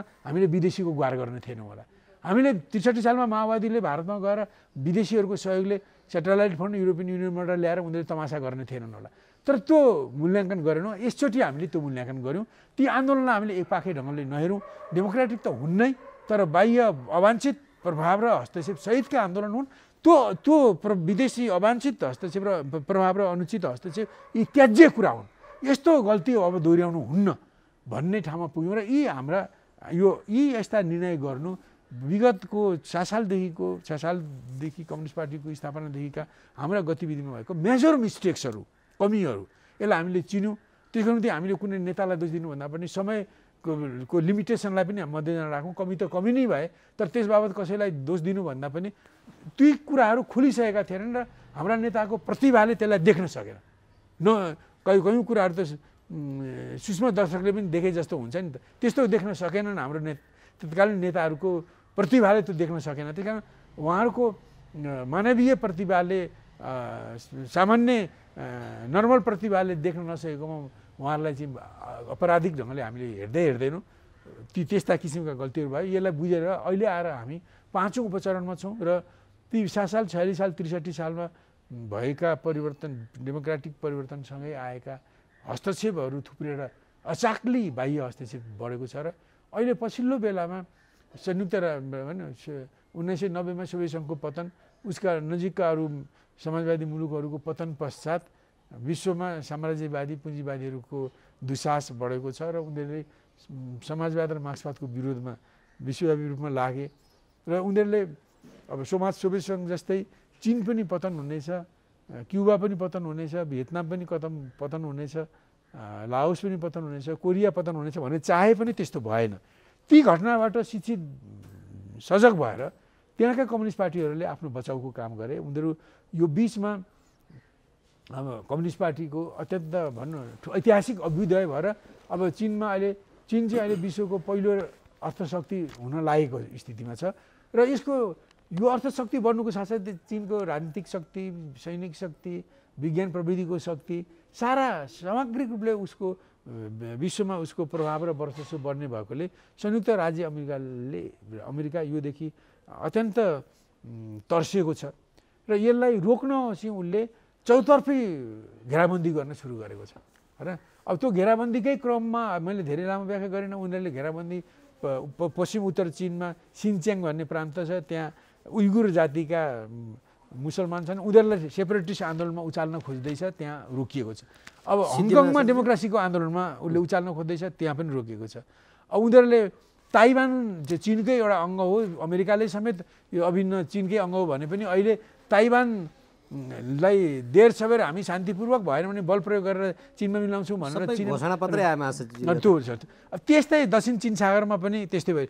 यसरी ती ठाउँबाट चाहिँ चीनलाई डिस्टर्ब गर्न नसक्दा अहिले संयुक्त राज्य अमेरिका नेपालमा अड्डा बनाएर, नेपाललाई कुरुक्षेत्र बनाएर यहाँबाट चीन तिब्बतलाई चीनबाट अलग्याउने एउटा सोकल्ड फ्री टिबेट मुभमेन्ट चलाउने र त्यहाँबाटै चीनलाई चाहिँ अस्थिर बनाउने, उसको शक्ति, उसको उदयलाई रोक्ने उसको जुन डिजाइनले आएको हुनाले अहिले 60 साल 46 साल 63 सालका राजनीतिक परिवर्तनसँगै आएका अवांछित बाह्य प्रभाव र हस्तक्षेप प्लस अहिले अमेरिकाको अतिरिक्त हस्तक्षेप यो उद्देश्यको निम्ति नेपाललाई खेल मैदानमा र चीनलाई तोड्नको निम्ति जुन गर्दैछ, यसले गर्दा नेपालमा अचाक्ली धेरै हस्तक्षेप भएको छ र नेपाल चाहिँ अब सत्तामा पुग्ने विदेशमुखी नीति भएका पार्टीहरूले त्यसलाई ठिक ढङ्गले नचलाएर आन्तरिक गरिबी, महँगी, बेरोजगारी अत्यन्त बढेको छ, भ्रष्टाचार बढेको छ, अव्यवस्था बढेको छ होइन। यी आन्तरिक यी सङ्कट र बाह्य हस्तक्षेपको खाडलमा नेपाल पसेको छ र अहिले यो खाडलबाट देशलाई बाहिर निकाल्ने काम अहिलेको यो उपचरणको महत्त्वपूर्ण काम हो, निर्णायक कदम हो। र यसको निम्ति कसरी जाने भन्ने सवालमा हाम्रो 8औं राष्ट्रिय महासचिव लिस्टनले के भन्नु भने अब हिजो परिवर्तन डेमोक्रेसी ल्याउने नाउँमा भारतको अनि त्यसपछि भारत युरोपको अनि त्यसपछि माओवादीले भारत युरोप अमेरिकाको सहयोग लियो। त्यसरी गर्दा हामी यो ठाउँमा आइपुगेको हुनाले अब त्यस्तो गल्ती दोहोऱ्याउने होइन र उनीहरूसँग सहयोग मान्न जाने त प्रश्नै उठेन, किनभने उनीहरूकै अवांछित प्रभाव र अनुचित हस्तक्षेपको विरुद्धमा लड्नु परेको छ। त्यसकारण अब यो जुन आन्तरिक अव्यवस्थाको र बाह्य हस्तक्षेपको सङ्कटबाट देशलाई उठाउनको निम्ति नेपालीहरूले नै उठ्नुपर्छ, देशभक्तहरूले उठ्नुपर्छ। र देशमा देशभक्तहरू भन्नाले देशमा राजनीतिक हिसाबले देशभक्त 4 किसिमका छन्। कम्युनिस्ट देशभक्तहरू छन्, गैर कम्युनिस्ट वामपन्थी परिवर्तन चाहने देशभक्तहरू छन्, प्रजातन्त्र चाहने देशभक्तहरू छन् र राष्ट्रलाई चाहने राष्ट्रवादी देशभक्त छन्। राजा देउता धर्म संस्कार संस्कृति परम्परा आदिलाई मानेर राजनीति गर्नलाई हामीहरूले राष्ट्रवादी भन्छौँ। त्योभित्र राजादेखि रङ्कसम्म पनि पर्छन्। ती पनि राष्ट्रवादीभित्र पनि देशभक्त छन्, यी सबैभित्र विदेशभक्त पनि छन्। अनि अहिले हाम्रो 8औं महाधिवेशनले भन्नु के भने यी सबै चारटै प्रवृत्तिमा रहेको राजनीतिक प्रवृत्तिमा रहेका देशभक्तहरूलाई मिलाउँ र यी जो आउँछन्, अब को आउँछन् को आउँदैन हामीले भन्ने कुरा भएन। अब एउटा देशभक्तको सङ्गठन फल्नु चिल्नु ढिस्काउनु भन्ने पनि अवस्था अहिले छैन। यी चारटै राजनीतिक प्रवृत्तिमा देशभक्त पनि छन्, विदेशभक्त पनि छन्। अब त्यसलाई जोड्नको निम्ति अहिले देशका ज्वलन्त समस्याहरूको देशमुखी समाधानका एजेन्डा अघि सारौँ। त ज्वलन्त समस्याहरूको देशमुखी समाधानका एजेन्डाहरू जस्तो भनौँ सिमानाको समस्या भयो, नागरिकताको समस्या भयो, अब हाम्रो राष्ट्रिय स्वतन्त्रता सार्वभौमिकता रक्षाको कुरा हो, एमसिसी विरोधको कुरा भयो, कब्जा गरेको भूमि फिर्ताको कुरा भयो, लगायत देशको आर्थिक विकास, पर्यावरण रक्षा र देशलाई चाहिँ एउटा भनौँ न एउटा स्थिर र अग्रगामी मुलुक बनाउनको निम्ति जे जति अहिलेको तात्कालिक आवश्यकताहरू छन् ती आवश्यकतालाई समर्थन गर्ने कम्युनिस्ट, ती आवश्यकतालाई समर्थन गर्ने कम्युनिस्ट इतर वामपन्थीहरू, प्रजातन्त्रवादीहरू र राष्ट्रवादीहरू देशभक्त हुन्, चाहे उनीहरूको मान्यता जेसुकै होस्। त्यो एजेन्डाको आधारमा यी चारै खाले देशभक्तहरू मिल्नुपर्छ र यसले संयुक्त रूपले आन्दोलन गर्नुपर्छ। र अहिले तेस्रो पटक आएको यो संसदीय व्यवस्था छ यो असफल भयो। पहिलो पटक चाहिँ भारतको हस्तक्षेप, भारतको निषेधवादी नीतिले गर्दा 17 सालमा त्यो दुर्घटनामा पर्यो। दोस्रो पनि माओवादीको जनयुद्ध र कथित जनयुद्ध र भारतको हस्तक्षेपले त्यो खतम भयो। तेस्रो चाहिँ यो संविधान सभाबाट सुधारिएर आएको थियो, सुधारेर ल्याउनेहरूले नै सिद्ध्याए। अहिले के छ भने यो संसदीय व्यवस्थाका 3टै अङ्गहरू गडजोड गर्न थाले होइन। त्यही कारण 3टा अङ्गहरू कार्यपालिका, विधायिका र न्यायपालिका यिनीहरू स्वायत्त स्वतन्त्र निकाय र यिनीहरूले एकअर्कालाई चेक एन्ड ब्यालेन्स गर्नुपर्नेमा यिनीहरू औँला जस्ता नभएर मुठी जस्तो भए र उनीहरू चाहिँ भागभन्डा गरेर देश चलाउन थाले। सदन चल्नै सकेको छैन। महिनौँ दिनदेखि सयौँ विधेयकहरू छन्, थुप्रै बसेका छन्, विधेयक पास गर्नु पर्यो भने बैठक स्थगन गरेर मध्यरातमा चाहिँ अध्यादेश ल्याइन्छ। सदनको हालत त्यो छ। सभामुखलाई मुद्दा लागेको छ, झन् मुद्दा लागिरहेको छ, खपिरहनु भएको छ। र प्रतिपक्षको विरोधले सदन चल्नै सकेन र नचलेकै अवस्थामा एउटा अधिवेशनै अन्त्य भएको छ। त्यो सदन डिफल्ट भने यो चाहिँ डिफल्ट भइसक्यो, अहिले काम गरेन। अब सरकार भन्ने हो भने अहिले आएर सबै विदेशीको हित गर्ने मात्रै नीति बोकिरहेको छ। अब नागरिकताको कुरामा अब बिहे गरेर आउने छोरीलाई बुहारीलाई मात्रै तत्कालै नागरिकता दिने होइन, बिहे गरेर आउने ज्वाइँलाई पनि नागरिकता दिनुपर्छ भन्ने प्रधानमन्त्री छन्। एमसिसीलाई आजै पास गरौँ भोलि पास गरौँ भन्ने प्रधानमन्त्री छन्। त्यसमा केही सुधार नगरी पास गरौँ। केही उनका सहयोगीहरू छन् जो यसका महत्त्व कुराहरू सुधार गरेदेखि पास गर्ने भन्छन्। अब सुधार गर्ने के कुराहरू त अगाडि आएको छैन। त्यहाँका घातक कुराहरूलाई सुधार्ने हो भने त एउटा कुरा होला। अनि फेरि संविधान त्यो जो 74 सालको भदौ 28 गते त्यो संशोधन त्यो एमसिसीमा सम्झौता गर्दा त्यसलाई सदनबाट पास गर्ने कुरा थिएन। त्यसको 1 वर्षपछि सदनबाट पास गर्ने कुरा आयो। त त्यो सदनबाट पास गर्ने कुरा हटाएर त्यसका हानिकारक कुरा हटाएर त्यसलाई पास गर्ने छन्। तर देउबा चाहिँ जस्ताको तस्तै पास गर्ने भन्छ। यसरी सरकार नै राष्ट्रघाती बनिरहेको छ।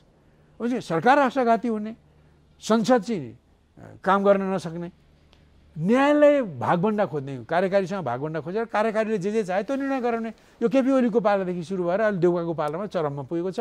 त्यही कारणले गर्दा अहिले अदालतको विरुद्धमा यत्रो आन्दोलन भइरहेको छ। अब यो आन्दोलनको विरोध यसरी उनले गलत गरे भनेर सत्ताधारी गठबन्धन बोल्न सक्दैन। किन बोल्ने बित्तिकै उसले हिजो के गठबन्धन गरेर के सल्लाह गरेर सर्वोच्च अदालतले चाहिँ यो गएको 78 सालको असार 28 गते अब यो परामादेशद्वारा एउटा भइरहेको प्रधानमन्त्रीलाई हटाएर अर्को व्यक्ति शेरबहादुर देउवालाई 28 घण्टाभित्र प्रधानमन्त्री बनाउने भनेर जुन फैसला गर्यो, सर्वोच्च संविधान सभाले संसदले चुन्नुपर्ने प्रधानमन्त्री पनि सर्वोच्च अदालतले चुन्यो, राष्ट्रपतिले घोषणा गर्नुपर्ने प्रधानमन्त्री पनि अदालतले नै घोषणा गर्यो। यसरी जुन अस्वाभाविक ढङ्गले जुन काम भएको छ त्यो काम गरेको पोल खुल्ला कि भनेर सत्ताधारी दलहरू यो सर्वोच्च अदालतको यस्तो वितण्डाको विरोधमा, सर्वोच्च अदालतका न्यायाधीशले गरेका वितण्डाको विरोधमा केही पनि बोल्दैन। यो यसले गर्दा यो संसदीय व्यवस्था तेस्रो पटक आउँदा नेपालमा फेल भयो। अघिल्लो पटक दुर्घटनामा पर्यो, यसरी जसले सुधार गरेर ल्याए उनीहरूले नै यसलाई असफल बनाए। यसबाट जनताले केही आशा नगरे हुन्छ, न यसको विधायिकाबाट, न यसको सरकारबाट, न कार्यपालिकाबाट। तिनटै अङ्ग फेल भए, असफल भए र सिस्टमै फेल भयो। त्यही कारण अहिले महाधिवेशनले, हाम्रो महाधिवेशनले भनौँ, यो असफल भइसकेको जुन संसदीय व्यवस्था नेपालमा अरू मुलुकमा भएको नहोला, बेग्लै कुरा हो। हामीले नेपालको बारेमा बोलिरहेका छौँ। नेपालमा चाहिँ तेस्रो पटक आएको सुधारिएको संसदीय व्यवस्था फेल भयो। अब यसलाई हटाउँ। अहिले नै यसो भनेर हामीले जनवादी प्रजातन्त्र, जनगणतन्त्र ल्याउन खोजेका छौँ। पुँजीवादी प्रजातन्त्रमा पनि शासकीय स्वरूप विभिन्न खाले छ। यो चाहिँ पुँजीवादी प्रजातन्त्रको यो चाहिँ खाले शासकीय व्यवस्था फेल भयो। अब अर्को खाले शासकीय व्यवस्था पनि छ। हामीले संविधान निर्माणको बेलामा पनि भन्थ्यौँ हामीले कि प्रत्यक्ष निर्वाचित कार्यकारी प्रधानमन्त्री भएको व्यवस्था ल्याउँ, राष्ट्रप्रमुख संवैधानिक बनाऊँ। हामी यसमा गएका छौँ। र यो गर्नुको साथसाथै, त्यो ल्याउनको साथसाथै हामीले चुनाव प्रणाली पनि बदलाउँ। चुनाव धेरै महँगो भयो, भ्रष्टाचार बढायो। त्यसकारण चुनाव प्रणाली ल्याउने हुँदा हामीले अब यसरी शासकीय स्वरूपहरू कि अब त्यसरी निर्वाचित गरेका प्रधानमन्त्रीले सांसदलाई लिएर सरकार बनाउने होइन, ती कानुनले दिएको हरेक पार्टीको विज्ञ स्वभावबाट उनले मन्त्रीहरू छान्ने, सांसदहरूलाई मन्त्री नबनाउने, सांसदहरूले कानुन बनाउने, संशोधन गर्ने, बजेट पास गर्ने र सरकारको भनौँ सुपरभिजन गर्ने मात्रै काम गर्ने हो। त्यस्तो भयो भने चुनाव महँगो हुँदैन, होइन, भ्रष्टाचार हुँदैन, कम हुन्छ। आदि इत्यादि गर्दै यो गरौँ। हामीले चाहिँ यो धर्मनिरपेक्षताले हाम्रो भनौँ न हाम्रो संस्कृति, हाम्रो पहिचानलाई खण्डित गर्न लाग्यो। धेरै धर्म परिवर्तनको आएको हुनाले यसलाई हटाउँ र नेपाललाई कुनै धर्म सापेक्ष होइन, यसलाई चाहिँ धर्म मैत्री, नेपालका धर्म, किराँत धर्म, हिन्दू धर्म, बुद्ध धर्म, पछि मुसलमान धर्म, अरू धेरै सम्प्रदाय छन्, सबैप्रति मैत्री भाव राख्ने, यो सापेक्ष भाव राख्ने, काखमा जाने होइन, सबै धर्मप्रति मैत्री भाव राख्ने।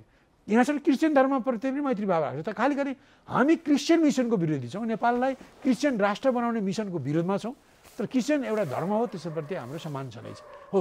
यसकारण यो नीति लिएर आएका छौँ। अहिले हामीहरूले राष्ट्रिय पुँजीको विकास गर्ने, साना पुँजीको विकास गर्ने, जसलाई हामीले सगोलमा सामाजिक पुँजी भन्छौँ, र सामाजिक न्याय हुने गरी र राष्ट्रिय स्वावलम्बन बढाउने गरी सामाजिक पुँजीको विकास गर्ने, असंलग्न तटस्थ परराष्ट्र नीति लिने, सबैसँग कुनै नेताको सरकारको हितमा होइन, राष्ट्रको हितमा विदेश नीति सञ्चालन गर्ने नीति लिने आदि एजेन्डा सहित यी एजेन्डालाई लागू गर्ने उद्देश्यले यो असफल भइसकेको संसदीय व्यवस्थाको विरुद्धमा लडौँ, यसलाई पराजित गर्ने आन्दोलन अघि लैजाउँ र यसलाई अघि मैले भने जस्तो प्रत्यक्ष निर्वाचित कार्यकारी प्रधानमन्त्री भएको र अघि भनिएका मागहरू लागू गर्ने एउटा सिस्टम अगाडि सारौँ। यो अहिलेको आवश्यकता हो। यस्तो भयो भने मात्रै देशमा विकास हुनसक्छ, भ्रष्टाचार हुनसक्छ, हट्न सक्छ, गरिबी महँगी हटाउन सकिन्छ र देशलाई हाम्रो साधन सुविधा प्रयोग गर्दै समुन्नत मुलुक बनाउन सकिन्छ।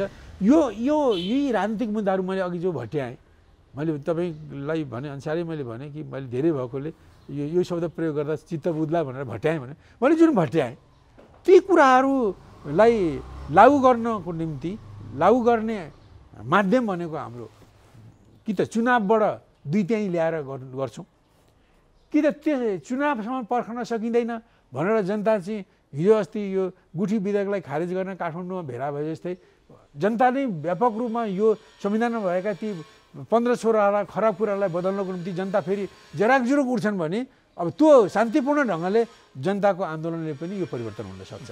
हामी यो ढङ्गले जाने नेकपा मालेको चाहिँ फैसला हो। त्यसकारण यस्तो एउटा विगतको पनि मूल्याङ्कन गर्ने, अहिलेको 5औं उपचरणका स्थितिलाई विश्लेषण गरेर अहिलेको व्यवस्था परिवर्तन गर्ने, चुनावद्वारा दुई त्याई ल्याएर यो ऐतिहासिक हो। यस कारणले गर्दा यो ऐतिहासिक हो भनेर भन्यो। धेरै मान्छे बोलाएको हुनाले होइन, ठुलो कमिटी बनाएको भनेर होइन, हामीले यो निर्णय जुन नेपालको राष्ट्रिय राजनीतिमा अत्यन्त ठुलो प्रभाव पार्ने समयक्रममा निर्णय गरेको हुनाले एउटा ऐतिहासिक सम्मेलन हामीले शान्तपूर्वक व्यवस्थित ढङ्गले 27 देखि 29 कार्तिक 2078 सालमा चितवनको नारायणी कला मन्दिरमा सफल पार्यौँ। सकियो हाम्रो चिज सिद्धियो। एउटा प्रश्नमा पुरै कार्यक्रमै भरियो। ठिक छ, यो यही विषयको कार्यक्रम बनोस्, राम्रै छ, के फरक पर्यो। अब चाहिँ अब्जेक्टिभ हिसाबले जवाफ दिनु ल। हजुर, थोरै मात्र प्रश्न गर्छु किनभने भरिसक्यो समय। अब यो अहिलेको तपाईँहरूको महाधिवेशन र एमालेको महाधिवेशनमा के फरक पाउनुभयो?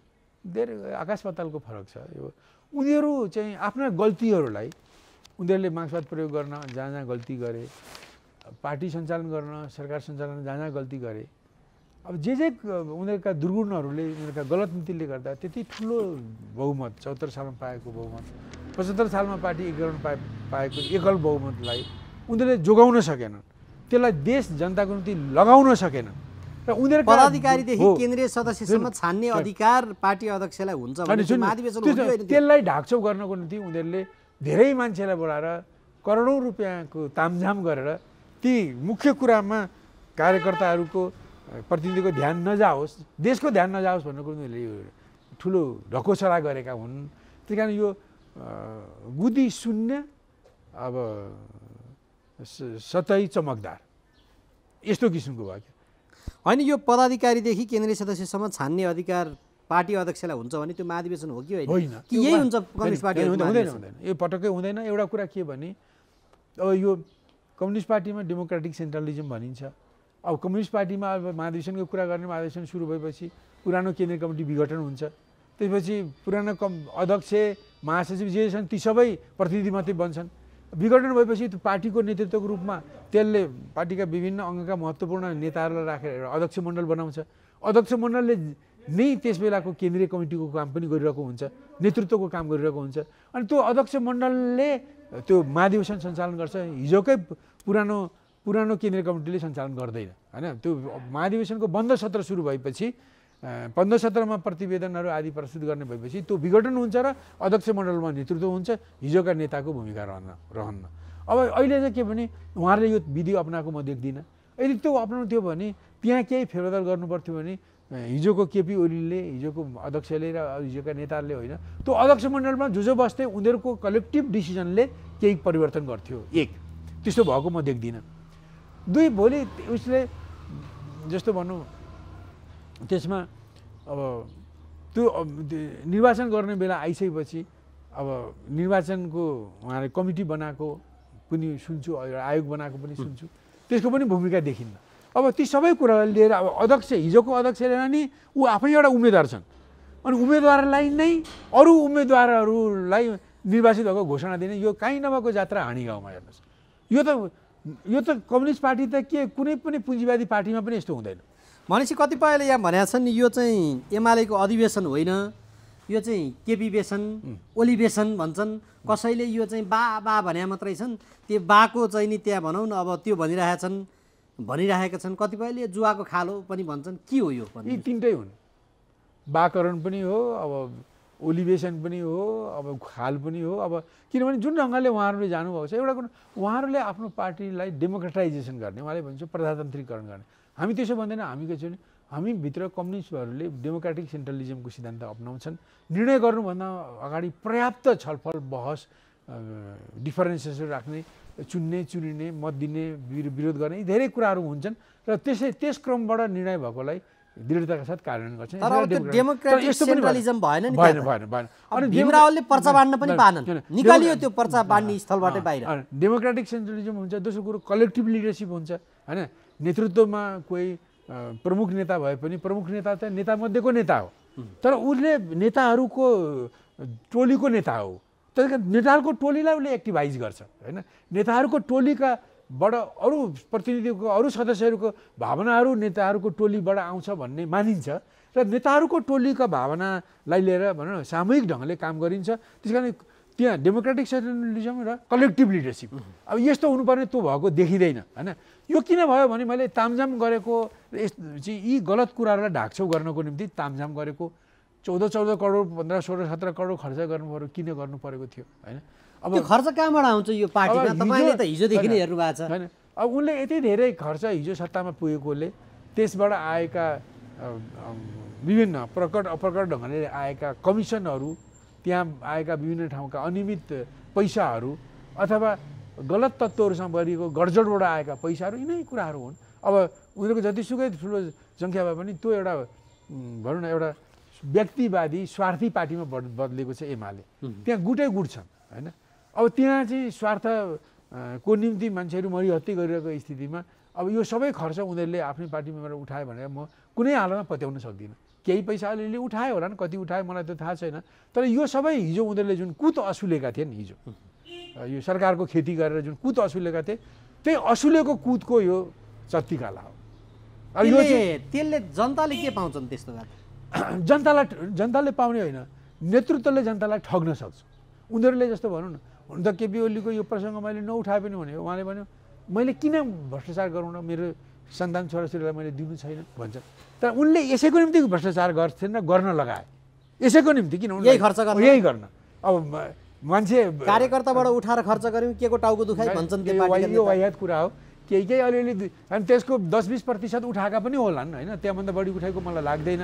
यो सबै हिजो उठाएका कुत हुन्, जसमार्फत उनले गाडीमा सयौँ गाडीमा मान्छेहरूलाई ल्याए, आउनेहरूलाई खाना दिने, बास दिने, उनीहरूलाई रोजाना हाजिरा दिने, कसैले 500 कसैले 1000 भन्छन्, त्यो पैसा दिने। यस हिसाबले कहाँ गइरहेका छौँ, किन गइरहेका छौँ, ठाउँ पत्तो नपाउने मान्छेहरू पनि आएका छन् त्यो उद्घाटन सत्रमा होइन। त यसरी मान्छेलाई खरिद गरेर जुन उनले देखाए, यो सबै के भने कार्यकर्तालाई यो चकाचौँधबाट उनीहरूको आँखा बन्द गरिदिने, उनीहरूको चर्मचस्पु पनि बन्द हुन्छ, उनको मनको चस्सु पनि बन्द हुन्छ होइन। र यी हिजो उनीहरूले जुन पार्टीलाई जुन गलत ढङ्गले, सरकारलाई जुन गलत ढङ्गले चलाएर जुन उनीहरूले आफ्नो बहुमतको शक्तिलाई दुरुपयोग गरे, एकता गर्न सकेनन्, त्यसका जुन दोषहरू छन् त्यो ढाकछोप गर्ने, अहिले जुन यो अपराधकारी काम गरेका छन् त्यसलाई ढाकछोप गर्ने र उनीहरूले जुन गलत बाटोमा हिँड्नेवाला छन्। किन यसरी गरेपछि त्यो भने स्वार्थले भरिएका व्यक्तिहरू र स्वार्थले भरिएका गुटै गुट भएको पार्टीमा यदि तिनीहरूका व्यक्तिका र गुटका महत्त्वाकांक्षाहरूले आउट हुने, निकास हुने ठाउँ पाएन भने होइन, चुनाव एउटा ठाउँ हुनसक्थ्यो, माध्यम हुनसक्थ्यो, त्यो पाएन भने त्यो भोलि गुम्सेर ती विस्फोट हुनसक्छ होइन। त्यसले एमालेलाई कुनै हालतले फाइदा गर्दैन, त्यसले नोक्सान गर्छ। अब कति ठुलो नोक्सान गर्छ त्यो त अब हेर्दै जाउँ होइन। कति निम्न बेलाको दियो भनेर डाक्टर बाबुराम भट्टराईले बोलेछन् हो। अब मैले उहाँकै विचारमा किन सही थपौँ, तर एउटा कुरा के निश्चित हो भने यो केपी ओलीले आफ्नो गलत कुराको एउटा पराकाष्ठा हो, गलत कुराको पराकाष्ठा हो। र उहाँले जुन ढङ्गले डेमोक्रेटाइजेसन अफ युएमएल भने पनि जुन ढङ्गले ओलीआइजेसन अफ एमाले बनाएका छन्, ओलीकरण गरेका छन्, एउटा आफ्नो आकाङ्क्षा र महत्त्वाकाङ्क्षा आफ्ना गलत नीतिहरू लादेका छन् होइन। त्यसको यो चरम रूप हो। मैले यति भनौँ, यदि भनौँ ओली मार्क्सिस्ट हुन्थे, यदि ओली चाहिँ जनता र राष्ट्रप्रति समर्पित व्यक्ति हुन्थे भने उनले यस्तो गर्दै गर्दैनथे। र अमार्क्सिस्ट मान्छे, जनता र राष्ट्रप्रति समर्पित नभएको मान्छेमा यति धेरै अधिकारहरू थुप्रिन्छ भने, जो सामूहिक नेतृत्वमा चल्दैन, आफ्नो महत्त्वाकाङ्क्षामा चल्छ, प्रतिशोधी छ, सङ्कीर्ण छ, बदला लिन्छ, राजनीतिक घटनालाई अस्वाभाविक ढङ्गले लिन्छ, कसैले अलग पार्टी बनाउने केही प्रक्रिया पुर्याएर होला, आफ्नो ठाउँमा होला, तर प्रक्रिया नपुर्याए पनि अलग भएर पार्टी खोल्ने अथवा नयाँ पार्टी बनाउने सबैको हक छ नि होइन। अब त्यही हकको निम्ति त्यो हक प्रयोग गरेन भन्ने नाउँमा माधव नेपाललाई त्यति धेरै लग्छ। माधव नेपालका नीतिको विरोध गर, ठिक छ, म पनि माधव नेपालका कयौँ नीतिको विरोधी छु, तर माधव नेपालले पार्टी नै खोल्न पाउँदैन भन्ने कुरा भएन होइन। होला पार्टी खोल्ने क्रममा केही प्रक्रियामा गल्ती कमजोरी भयो, त्यो पनि आलोचना गर, तर जुन ढङ्गले उनले चाहिँ व्यक्तिको विरोध गरिरहेका छन् होइन, मान्छेको राजनीतिक हकलाई पनि कुण्ठित गर्ने, यी सबै यस्तो मान्छे चाहिँ यति धेरै सर्वशक्तिमान भयो भने, यस्तो सर्वशक्तिमान त यति धेरै दुर्गुण भएको सर्वशक्तिमान भएको यो पछिल्लो जमानाको 21औं शताब्दीको मान्छे त हिटलर हो भन्छन्, मुसोलिनी हो भन्छन्, तोजो हो भन्छन्, उनीहरू पनि यतिका थिए कि थिएनन् होइन। अनि ती तल बसेका अरू पदाधिकारीहरू चाहिँ उनीहरू पदकै लागि हो, त्यसो भने सर्लक्क सबै सुम्पिदिन्छ नि त, किन? यहाँ यसो एउटा के भने त्यहाँभित्रको एउटा सबैको पहिलो कुरा त हेर्नुहोस्, पहिले कुनै मुलुकलाई सिद्ध्याउनु छ, कुनै संस्थालाई सिद्ध्याउनु छ भने त्यसको चेतना सिद्ध्याउ, त्यसको जागरुकता सिद्ध्याउ होइन, त्यसको गतिशीलता सिद्ध्याउ, स्वाभिमान सिद्ध्याउ, त्यो सजिलै सिद्धिन्छ। त्यो कुरा एमालेमा देखिन्छ। देखेदेखि केपी ओलीबाट भएका यत्रो बिना गल्ती कमजोरीहरू छन्। दुई चारवटा कुरा राम्रा नगरेका पनि होइनन् होइन, के दुई चारवटा गरेका पनि छन्, तर उनका सही काम र गलत काम हेर्ने, गलत काम कता हो कता गरौँ छन्। र अहिले जस्तो दृष्टिकोण, जस्तो शैली, जस्तो पद्धति, जस्तो तौर तरिका, जस्तो स्वभाव भएको मान्छे यति धेरैमा यति शक्ति केन्द्रित भएको छ, त्यसको दुरुपयोग हुन्छ हुन्छ हुन्छ। किनभने भनौँ उनी अमार्क्सवादी छन्, उनी प्रतिशोधी छन्, उनी निरङ्कुश छन्, उनी विवेकहीन छन्।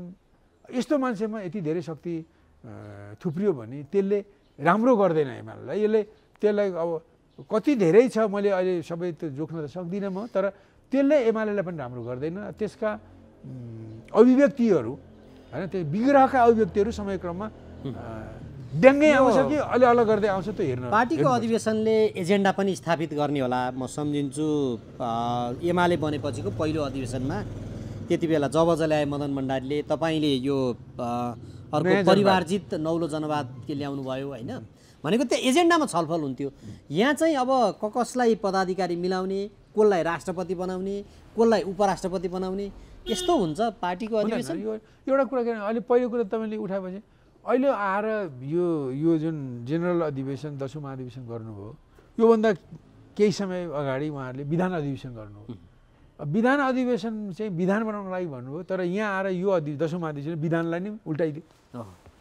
कति सङ्ख्या बनाइदियो त्यो पनि हटायो, पदाधिकारी कति त्यो पनि हटाइदियो, कसलाई कहाँ कस्ता पद थियो ती सबै हटाइदियो। अब यो यसरी नै गर्नु थियो भने त एउटै महाधिवेशन गरेर भइहाल्थ्यो नि। हिजो विधान अधिवेशन एउटा, त्यही कारण यो एउटा के भने म सारा राजनीतिक पार्टी नेपालमा जे जति छन्, राम्रा नराम्रा जो पार्टीहरू छन्, सबैले यो केपी ओलीले जुन दुईवटा अधिवेशनको ढकोसला गरे नि, यो एकदम गैर जरुरी छ भनेर बुझिदिउन्। यो फजुल खर्चीमा कोही पनि नलागुन्। किनभने यही कुरामा विधान अधिवेशन भए विधान यही अधिवेशनलाई त्यो विधान पनि चेन्ज गर्ने अधिकार हुन्थ्यो। त्यसले 200 को ठाउँमा 300 500 पनि बनाउन सक्थ्यो। पदाधिकारी त्यसरी 100 पनि 150 पनि बनाउन सक्थ्यो होला, किन यसैसँग अधिकार हुन्थ्यो नि। अब यो अधिकार अर्काले कब्जा गरिसकेको छ, अर्काले दिइसकेको, त्यो विधान अधिवेशनका निर्णयलाई उल्टाउनको निम्ति यो आएपछि त यस दुईवटा गर्नुको के औचित्य रह्यो? अनि हिजो विधान अधिवेशन भनेर नीति कार्यक्रम त्यहाँ छलफल भएन। अहिले यहाँ चाहिँ जेनरल अधिवेशन भएछ, अब यहाँ नेतृत्व चयन गर्ने भनेर विधान नीति कार्यक्रम छलफल। यत्रो भने मैले उनको उद्घाटन भाषण सुने मैले केपी ओलीको, एक ठाउँमा पनि एमसिसीको बारेमा चुइक्क बोल्दै बोलेन। जबकि यो एमसिसीको विषय चाहिँ नेपालको निम्ति एउटा राष्ट्रिय अन्तर्राष्ट्रिय महत्त्वको विषय बनेको छ होइन। त यो नि एक किसिमको एउटा भनौँ न अहिले नेपाल सही दिशामा हिजो पारित गराउन हिँडिसकेकै हुन्, त्यसमा अब के बोलिरहनु पर्यो त? होइन यसैले भन्नुको माने उनी ठिक छ भन्न पनि सक्दैनन्, मौका हेरेर बस्छन्। बेठिक छ भन्न पनि सक्दैनन्, किनभने उनी बिक्री भएका छन्। त्यही कारण यो यस्ता कुराहरूको बारेमा ल ठिक छ, उनले ठिक छ भनेको भए त्यसको ठिक छ भन्नेहरू उनीसँग हुन्थ्यो होला नि, हुन्न भन्नेहरू हुने थिएनन् होला। राष्ट्रिय राजनीति राष्ट्रिय रूपमा अब देशलाई कसरी लिड गर्ने यस्ता एजेन्डामा किन छलफल हुँदैन पार्टीका? अनि एउटा भएन, उनीहरूले गरेन, किनभने उनीहरू राजनीतिक पार्टी भने पनि उनीहरू चाहिँ भन्ने एक किसिमको सत्तामा पुग्ने एउटा संस्था। राजनीति गरेर राजनीतिक माध्यमबाट समाज परिवर्तन, देश चलाउने नीतिको आधारमा सत्तामा पुग्ने होइन। किनभने शक्तिको प्रभाव, झुटो प्रभाव, झुटो तमासा, अनि धन सम्पत्तिको तुजुक, होइन, शक्तिको तुजुक देखाएर बहुमत लिएर सत्तामा पुग्नेहरूको यो खेल हो, होइन। त्यसकारण उनीहरूले महत्त्वपूर्ण जुन सरकार देश सञ्चालन गर्ने नीतिको सन्दर्भमा जति व्यवस्थित ढङ्गले र गम्भीरता साथ छलफल हुनुपर्थ्यो त्यो भएन।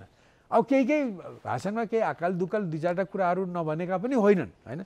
भाषणमा भनेर त हुँदैन नि, त्यो त लिखित रूपमा प्रेजेन्ट हुनु पर्यो, त्यसलाई समूह बनाएर छलफल गराउनु पर्यो, उनीहरूका राय विचार ल्याउनु पर्यो, कतिपय छोड्ने कतिपय हटाउने सुधार परिमार्जन गरेर त पास गर्नु, त्यस्तो त भएन। अब एउटा नेताको भाषण नै सबै थोक त होइन, न त त्यो भाषणको लिखित स्क्रिप्ट प्रिन्ट गरेर सबैलाई दिएर छलफल गराएको त देख्दिनँ म। भनेपछि त उनले एउटा नेताले बोल्नु त्यो स्थिति यस्तो भयो कि चटकीले डमरू बजाएर बाँदर नचाहे जस्तो मात्रै भयो, होइन। एमालेको अधिवेशन चटकीले डमरू बजाएर बाँदर नचाहे जस्तै मात्रै भयो। किनभने कुनै पनि नीति विचारमा व्यवस्थित ढङ्गले समूहगत छलफल बनाएर उनीहरूका राय लिएर ग्रहण गर्ने नगर्ने भन्ने ढङ्गले कुनै नीति त यहाँ पनि पास भएन, त्यो अधिवेशनमा, विधान अधिवेशनमा पनि भएन। विधान अधिवेशनले गरेका निर्णय यो अधिवेशनले उल्टायो। अब यो अधिवेशनले गरेको निर्णयलाई उल्टाउन अर्को महाधिवेशन गर्ने होला। त यस कारण यो वास्तवमा यो सक्कली यो कम्युनिस्ट भने एउटा राजनीतिक पार्टीले गर्नुपर्ने जस्तो अधिवेशन भएन, कम्युनिस्ट पार्टीले गर्ने जस्तो त झनै भएन, होइन। यो के भने त्यो पार्टी नेतृत्वले हिजो गरेका गल्ती कमजोरीलाई ढाकछोप गर्नको निम्ति, अहिले उसका अवसरवादी कुरालाई ढाकछोप गर्नको निम्ति, अहिले उसले अनडेमोक्रेटिक तरिकाले जुन नेतृत्व चाहिँ निश्चित समूहहरूको पकडमा राख्ने काम गरेछ यसलाई ढाकछोप गर्नको निम्ति यो तमासा गरियो। यसले होइन नेपाली समाजलाई के सन्देश दिन्छ? अब त्यो विधान नमान, होइन, नीति कार्यक्रम छलफल नगर भनेर सिक्ने हो कि एउटा पण्डाल बनाउन 50-50 लाख खर्च गर भनेर सिक्ने हो कि केही नबुझेका मान्छेलाई गाडीमा खाएर पैसा दिएर दाल भात खुवाएर तमासा गर्नको लिएर आउने फर्काउने यो सिक्ने पर्ने हो कि एउटा महाधिवेशन गर्न 14-15-20 करोड खर्च गर्नुपर्ने सिक्नुपर्ने हो कि के सिक्ने योबाट? अनि आफ्नो पार्टीलाई प्रजातन्त्रीकरण गर्न भन्ने तर एउटा व्यक्तिको एउटा सानो गिरोहको हुइममा त्यसलाई नचाउने यो कुरा सिक्नुपर्ने हो कि के सिक्ने? केपी ओलीले गर्नुभएको महाधिवेशनबाट सिक्ने के चिज छ र भन्नुहोस् त? अनि पार्टीको अधिवेशनमा नेता व्यवस्थापन भएनन् भनेर ल तपाईँलाई राष्ट्रपति, तपाईँलाई उपराष्ट्रपति पद पार्टीले भाग लगाउने हो? यो सबै यो भने यो सबै के हो भने उनीहरूको एउटा निश्चित टिम छ जो सत्तामा पुगेपछि मुख्य सञ्चालक र लाभान्वित हुने जुन टिम छ, जुन गुट छ, त्यो गुटले नै यही सारा ढकोसला गरिरहेको छ।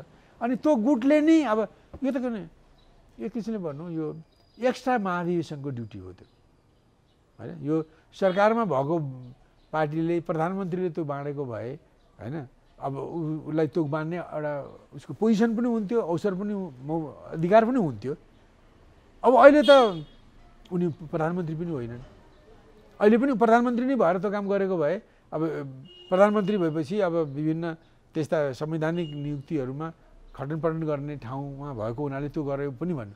अहिले त उनीहरूको के भने उनीहरू उधारो बहुमत छ, म बहुमत ल्याउँछु भन्न त जसुकैले भन्न सक्ने भयो बहुमत ल्याउनु, त ल्याएपछि नै ल्याएको ठहर्छ, त्यसपछि नै यी कुरा भागभण्डा ठहर्छ।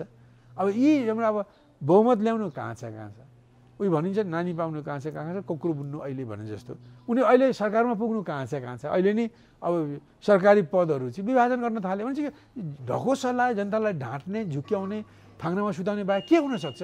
के अरू पार्टीले पनि यही सिक्ने? काङ्ग्रेसले पनि गर्दैछ जाने, काङ्ग्रेसले पनि यही सिक्ने? सिक्छन् होला यही, किन बाँडफाँड गरेर त रामचन्द्र पौडेललाई त्यस्तै आश्वासन दिए त्यस्तै।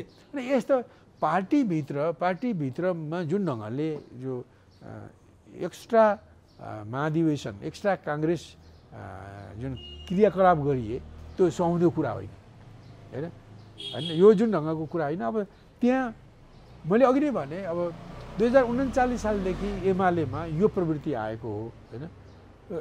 नेताहरूको पार्टीले लिने राजनीतिक दिशालाई महत्त्व नदिने, नेताहरूको राजनीतिक चिन्तनलाई महत्त्व नदिने, अब त्यसमा गुटबन्दी गर्ने र विरोधी गुटलाई निषेध गर्ने, यो प्रक्रिया 2039 सालदेखि माधव कुमार नेपालको नेतृत्वबाट सुरु भएको हो। जसको मलजल गर्ने माधव कुमार, मदन भण्डारी, जीवराज आशिष दिवंगत भएर गइसक्नुभयो दुईजना, तर उहाँहरू त्यसका रचनाकार हुनुहुन्थ्यो। अब पछि केपी ओली 52 सालमा जेलबाट छुटेर आएपछि त्यही जुन गलत प्रवृत्तिमा उहाँ दीक्षित हुनुभयो र त्यसैलाई नै प्रयोग गरेर केहीलाई किनारा लगाउनु भएको छ। किनारा लागिसक्यो। अब भित्रकालाई उनले यी विभिन्न तमासा देखाएर त्यो तमासाले भ्रमित पारिरहनु भएको छ। उनीहरूलाई आफ्नो त्यो गलत विश्लेषण मुनि छोपेर हिँडाइरहनु भएको छ। अन्तिममा पनि छौँ। यो पार्टीको यो महाधिवेशनमा चिनिया पार्टीबाट, खास गरी अब कम्युनिस्ट पार्टीमा त बरु दक्षिणतिरबाट आउने, तर उत्तरतिरबाट शुभकामना सन्देश मात्र पठाउने, यो किन भयो होला? अनि उनीहरूले प्रायः सायद पठाउँदैनन्। अब उनीहरूले अहिले कोभिडको कारणले उनीहरू अलिक बढी सजग छन् होइन। अब आए पनि पठाए पनि यो उस्तै हो। हात्ती छाप्रा हात्ती उस्तै भने जस्तो होइन, अलिक उस्तै हो आउनु र होइन। महत्त्व कति दिए भन्ने अर्थ राख्छ भन्छन् नि। अब यो कुरा अब बोलाउनेले पनि कति महत्त्व दिएर बोलाएको थियो भन्ने पनि हुनसक्छ होइन। उनीहरूले आफ्नो कोभिडको अवस्था र अब होइन महत्त्व दिएका होइनन् र। हिजो चाहिँ नेकपा हुँदाखेरि चिनिया राष्ट्रपति स्वयंले राष्ट्रपतिसँग चाहिँ कुराकानी गरेर त्यो खालको एउटा प्रायोरिटीमा त राखेकै थियो। तपाईँले कुरा गर्नु हो नि, हिजोको कुरा गर्नु हो, मैले आजको कुरा गरेको। आज चाहिँ गरेको त्यस्तो महत्त्व दिए कि दिएनन् म भन्न सक्दिनँ। भनेपछि नेकपा एमालेलाई आज चिनले महत्त्व नदिएको हो त? होइन, एउटा पार्टीको रूपमा उनीहरूको अस्तित्वलाई उनीहरूले स्वीकार गरेका छन् र अब कसरी पार्टीका सारा नीति विचार त यही पार्टीले निर्णय गर्ने हो। यो पार्टी स्वर्गमा जाने हो कि नरकमा जाने हो यसैले निर्णय गर्ने कुरा हो। उनीहरूले त निर्णय गर्ने कुरा होइन। अब उनीहरूले पार्टी भनेर मित्र पार्टी भने, अब उनीहरूले यसलाई कम्युनिस्ट पार्टी माने पनि, नेपालको एउटा वैधानिक पार्टी माने पनि होइन। अब यो चाहिँ प्रचण्ड चाहिँ किन नगएको आफ्नै जिल्लामा भएकोमा? अब यो भन्नु उनीहरूले एउटा पार्टीको रूपमा, नेपालको एउटा वैधानिक पार्टीको रूपमा मानेकोले उनीहरूले निम्तो गर्ने अथवा रिक्वेस्ट गरेकोले उनीहरूको कर्तव्य बन्थ्यो। उनीहरूले शुभकामना पठाए। अहिले उनीहरूलाई यति नै गर्नु उनीहरूले उचित ठाने होइन। अब त्यसमा म धेरै भन्न सक्दिनँ। उनीहरूले त्यति नै उचित ठाने, चाहे उनीहरूको कारणले, चाहे निमन्त्रणाको ग्रेभिटीको कारणले। होइन, ठिक छ। अन्तिममा पनि छ यो खर्च जुन देखियो नि त्यहाँ, जुन खालको तडक भडक मात्रामा तडक भडक खर्च त भइहाल्यो। तडक भडक देखाउँदाखेरि तपाईँहरूले कति खर्चमा गर्नुभयो? त्यति खर्चमै यसरी पार्टीको अधिवेशन हुन सक्थ्यो कि सक्दैन थियो? हिजो हुन्थ्यो कि हुँदैन थियो? तपाईँलाई त त्यसको अनुभूति सबै छ। हाम्रो अलिक सानो थियो। हामीले तैपनि हामीले मोटामोटी हाम्रो 9 लाखको आसपासमा हामीले खर्च गऱ्यौँ। हामीले मोस्टली हामीबाटै आफूबाटै उठायौँ, जनताबाट उठायौँ, जिल्लाबाट उठायौँ र हामीले त्यो सकि नसकी हामीले त्यो पुर्यायौँ। हामीले व्यवस्थित ढङ्गले गऱ्यौँ होइन। अब उनीहरूले ठुलो पार्टी गरेको भए उनीहरूले 50-60 लाख लगाउन सक्थ्यो होला र उनीहरूको कति लाख, 50 लाखको त स्टेजै तयार भयो नि। 50-60 लाखमा सबै महाधिवेशन नै उठ्न सक्थ्यो होला होइन। कोरोनाको यो बेलामा अर्थतन्त्र यस्तो छ, त्यहाँभन्दा बढी लाग्नुपर्ने कुरा पनि थिएन होइन।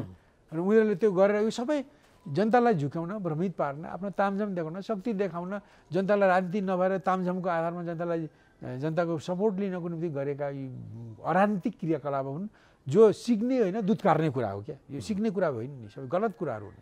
अब गुदी केही छैन, ढोलढङ्गा यत्रो बजाउँछ। त्यस कारण यो गलत कुरा। मान्छेले कुनै पनि पार्टीले यो केपी ओलीले गरेको यो तामझाम, यो खर्च सिक्ने होइन। यो हाम्रो जस्तो गरिब मुलुकको पार्टीले यस्तो ढङ्गले तामझाम देखाएर जनतालाई झुक्याउने काम गर्नुहुन्न। यो सिक्ने कुरा होइन। यो राम्रो गतिलै महाधिवेशन उनीहरूले 50-60 लाखमा गर्न सक्थे। यदि सान सौगात राखेर पनि गर्न सकिन्थ्यो। हामीले त्यति अहिले अघि भने जस्तो महाधिवेशन गर्न 9-9.5 लाख जति लाग्यो हामीलाई होइन।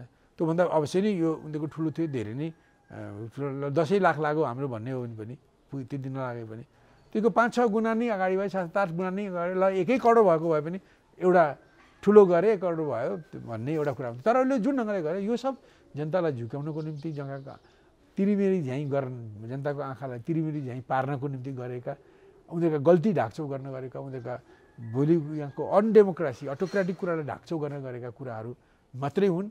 यो सिक्ने कुराहरू होइनन्। यो वास्तवमा यो नसिक्नको निम्ति शिक्षा लिने कुराहरू हुन्। यो अन्तिममा छु म, यो जस्तो 9.5 करोड सदस्य भएको चिनिया कम्युनिस्ट पार्टीको केन्द्रीय सदस्य चाहिँ 204 हुने, 8 लाख सदस्य भएको नेपाल कम्युनिस्ट पार्टी नेकपा एमालेको चाहिँ 301 हुने, तपाईँहरूको कति छ? के हो यो सदस्यता केले निर्धारण हुन्छ? सदस्य माने एउटा कुरा के भन्ने अब वास्तवमा पहिले त उनीहरू चाहिँ 4000 सम्म केन्द्रीय सदस्य भएको ठाउँबाट गुज्रेका हुन्। माओवादीको त थियो माओवादी अलग्गैको 3000 थियो, पछि थपिँदा 4000 भयो, दुइटै मिलेर नेकपाभन्दा 4000 भन्नु बढी थियो। त्यस्तो ठाउँबाट गुज्रेर त सुध्रेका हुन् भन्नु पर्यो। 4-5000बाट 300मा आउने। तर वास्तवमा कति क्वालिटीका मान्छे ल्याएका छन्, किनभने मलाई लाग्दैन कि क्वालिटीका मान्छे, मार्क्सवाद बुझ्ने मान्छे, अनुभवी मान्छे, देश बुझ्ने मान्छे, क्रान्ति बुझ्ने मान्छे, परिवर्तन बुझ्ने मान्छे अब खुदै पार्टी त्यस्तो परिवर्तन खोज्दै नभएको हुनाले उसले त्यस्तो मान्छे खोज्नु परेन। उनीहरूले मान्छेलाई व्यवस्थित पार्नको निम्ति यो सङ्ख्या ठुलो बनाएको मात्रै हो। मुख्य कुरा क्वालिटीमा चाहिँ डेलिभरी डिपेन्ड हुन्छ। जस्तो अहिले धेरै मानिसहरूले पुरानो नेतृत्वबाट भन भन्छन्, धेरैहरूले नयाँले पनि अवसरहरू पाएनन्, सबै चाहिँ नि ओगटी राखे भन्छन्। यो भन्छ नि एउटा चर्चित उखान, बुढो गोरुले गाई ओगटे जस्तो भनेर। यो पद चाहिँ छोड्दैनन्। जस्तै केपी शर्मा ओलीले म चाहिँ अब जिन्दगीको ठेगान छैन, म त अब के हो भन्नु पनि हुन्छ, तर अध्यक्षमा छोड्दिनँ पनि भन्नुहुन्छ। अध्यक्षमा उहाँले दाबी नै छोड्नु भएको छैन, उहाँ नै फेरि दोहोरेर आइराख्न खोज्नु भएको छ। यो प्रश्न यहाँ तपाईँमाथि पनि उठ्छ। अब 35 वर्ष जस्तो भइसक्यो तपाईँ नै चाहिँ महासचिव बनिराख्नु भएको छ, अरू के उत्तराधिकारी पाइँदैन कि अथवा नेतृत्वको विकल्प हुँदैन कि के हो त? यो मेरो कुरामा पनि सही इन्फर्मेसन जाओस्।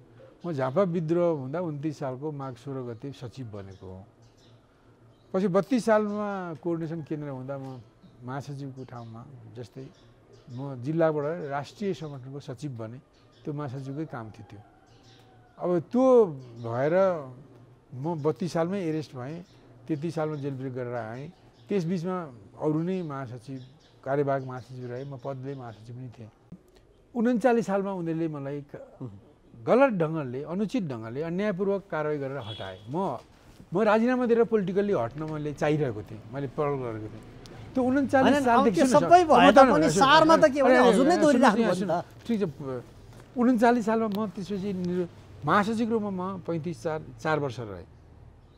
त्यसपछि म हटाएँ। 39 सालदेखि 49, 59 सालमा म 39, 49, 30 वर्ष भनौँ न। म होइन 30 वर्ष म निरन्तर हो नि त महासचिव, त्यो छोड्दियौ कि पुरानोलाई। सुन, म त्यसको बिच 39 साल 40 सालदेखि लिएर 50-60 सालसम्म म 20 वर्ष भइनँ। त्यो म सामान्य कार्यकर्ता भएर नि काम गरेँ। वामदेवले पार्टी छोडेर गएपछि, नेकपा माले छोडेर पलायन गएपछि मैले 2058 सालदेखि 58 सालको फागुन 5 गतेदेखि म निरन्तर महासचिव छु टिल्ला। र म उमेरले पनि 70 प्लस भएँ। मलाई जानलेवा एक्सिडेन्टमा पनि म परेँ होइन। मलाई चाहिँ यस उमेरमा धेरै परिश्रम गर्न, धेरै दुःख गर्न मेरो रहर पनि होइन, मैले चाहेको पनि हो। साथीहरूको भनाइ के र भने हामीले 20 वर्ष लगाएर जुन ऐतिहासिक समीक्षा गऱ्यौँ कम्युनिस्ट आन्दोलनको, र यसलाई कार्यान्वयन गर्ने ठाउँमा तपाईँले सकिन्जेल तपाईँले गरिदिनुहोस् भनेकोले म महासचिव। ठिक छ, अनि एमालेको हकमा अब मेरो चाहिँ हकमा यो हो होइन। एमालेको हकमा अब एमालेको हकमा होइन, मान्छेले अब उहाँहरूको त मैले के भनौँ, उहाँहरूले छोड्न पनि सक्नुहुन्छ। बुढो हुने बित्तिकै, उमेरदार हुने बित्तिकै कामै गर्न नसक्ने पनि हुँदैनन्। यङ हुने बित्तिकै एकदम विलक्षण प्रतिभाका एकदम खाटी मार्क्सवादी र क्रान्तिकारी हुने पनि होइनन् होइन। अब तर जुन दिशामा यो एमालेको 2039 सालदेखि जुन दिशामा त्यहाँका नेता कार्यकर्ताहरू हुर्किए त्यो गलत दिशा थियो। पहिले सङ्गठन नै गलत, पछि सैद्धान्तिक गलत, पछि राजनीतिक गलत, पछि आचरणगत गलत, गलतमा हुर्केर आएको हुनाले अब त्यो गलतै मान्यताको आधारमा उहाँहरूले एकअर्कालाई छोड्ने नछोड्ने चाहिँ अब यो त्यो चाहिँ स्वार्थी राजनीति, व्यक्तिवादी राजनीति भएको ठाउँमा मरुन्जेल चिहानमा पुगिन्जेल उनीहरू बस्नु उनीहरूको त्यो नीति अन्तर्गत त्यो सही नै ठहर्छ। किनभने उनीहरू व्यक्तिवादी राजनीति आएको छ, त्यहाँ गुटवादी राजनीति आएको छ। अब व्यक्तिवादी राजनीतिले त अब मर्ते दम तक उनीहरूले छोड्दैन भने पनि उनीहरूको मान्यता अनुसार हुन्छ, त्यो स्वाभाविक हो। तर मैले अहिले भनौँ जस्तो त्यहाँ जुन ढङ्गका गलत नीति मान्यता सिद्धान्त रहे, सङ्गठन सञ्चालन विधि भयो र अहिले त्यहाँ जे जति तमासा देखिँदैछ यसले एमाले चाहिँ फेरि सुध्रेर मार्क्सवादी बाटोमा आउँछ भन्ने सम्भावना झन् घट्दै गएको देख्छु र यसले भनौँ देर सबेर उहाँहरूलाई नोक्सान गर्छ। हुन्छ, समय दिनुभयो, म यहाँलाई धन्यवाद र आभार व्यक्त गर्छु।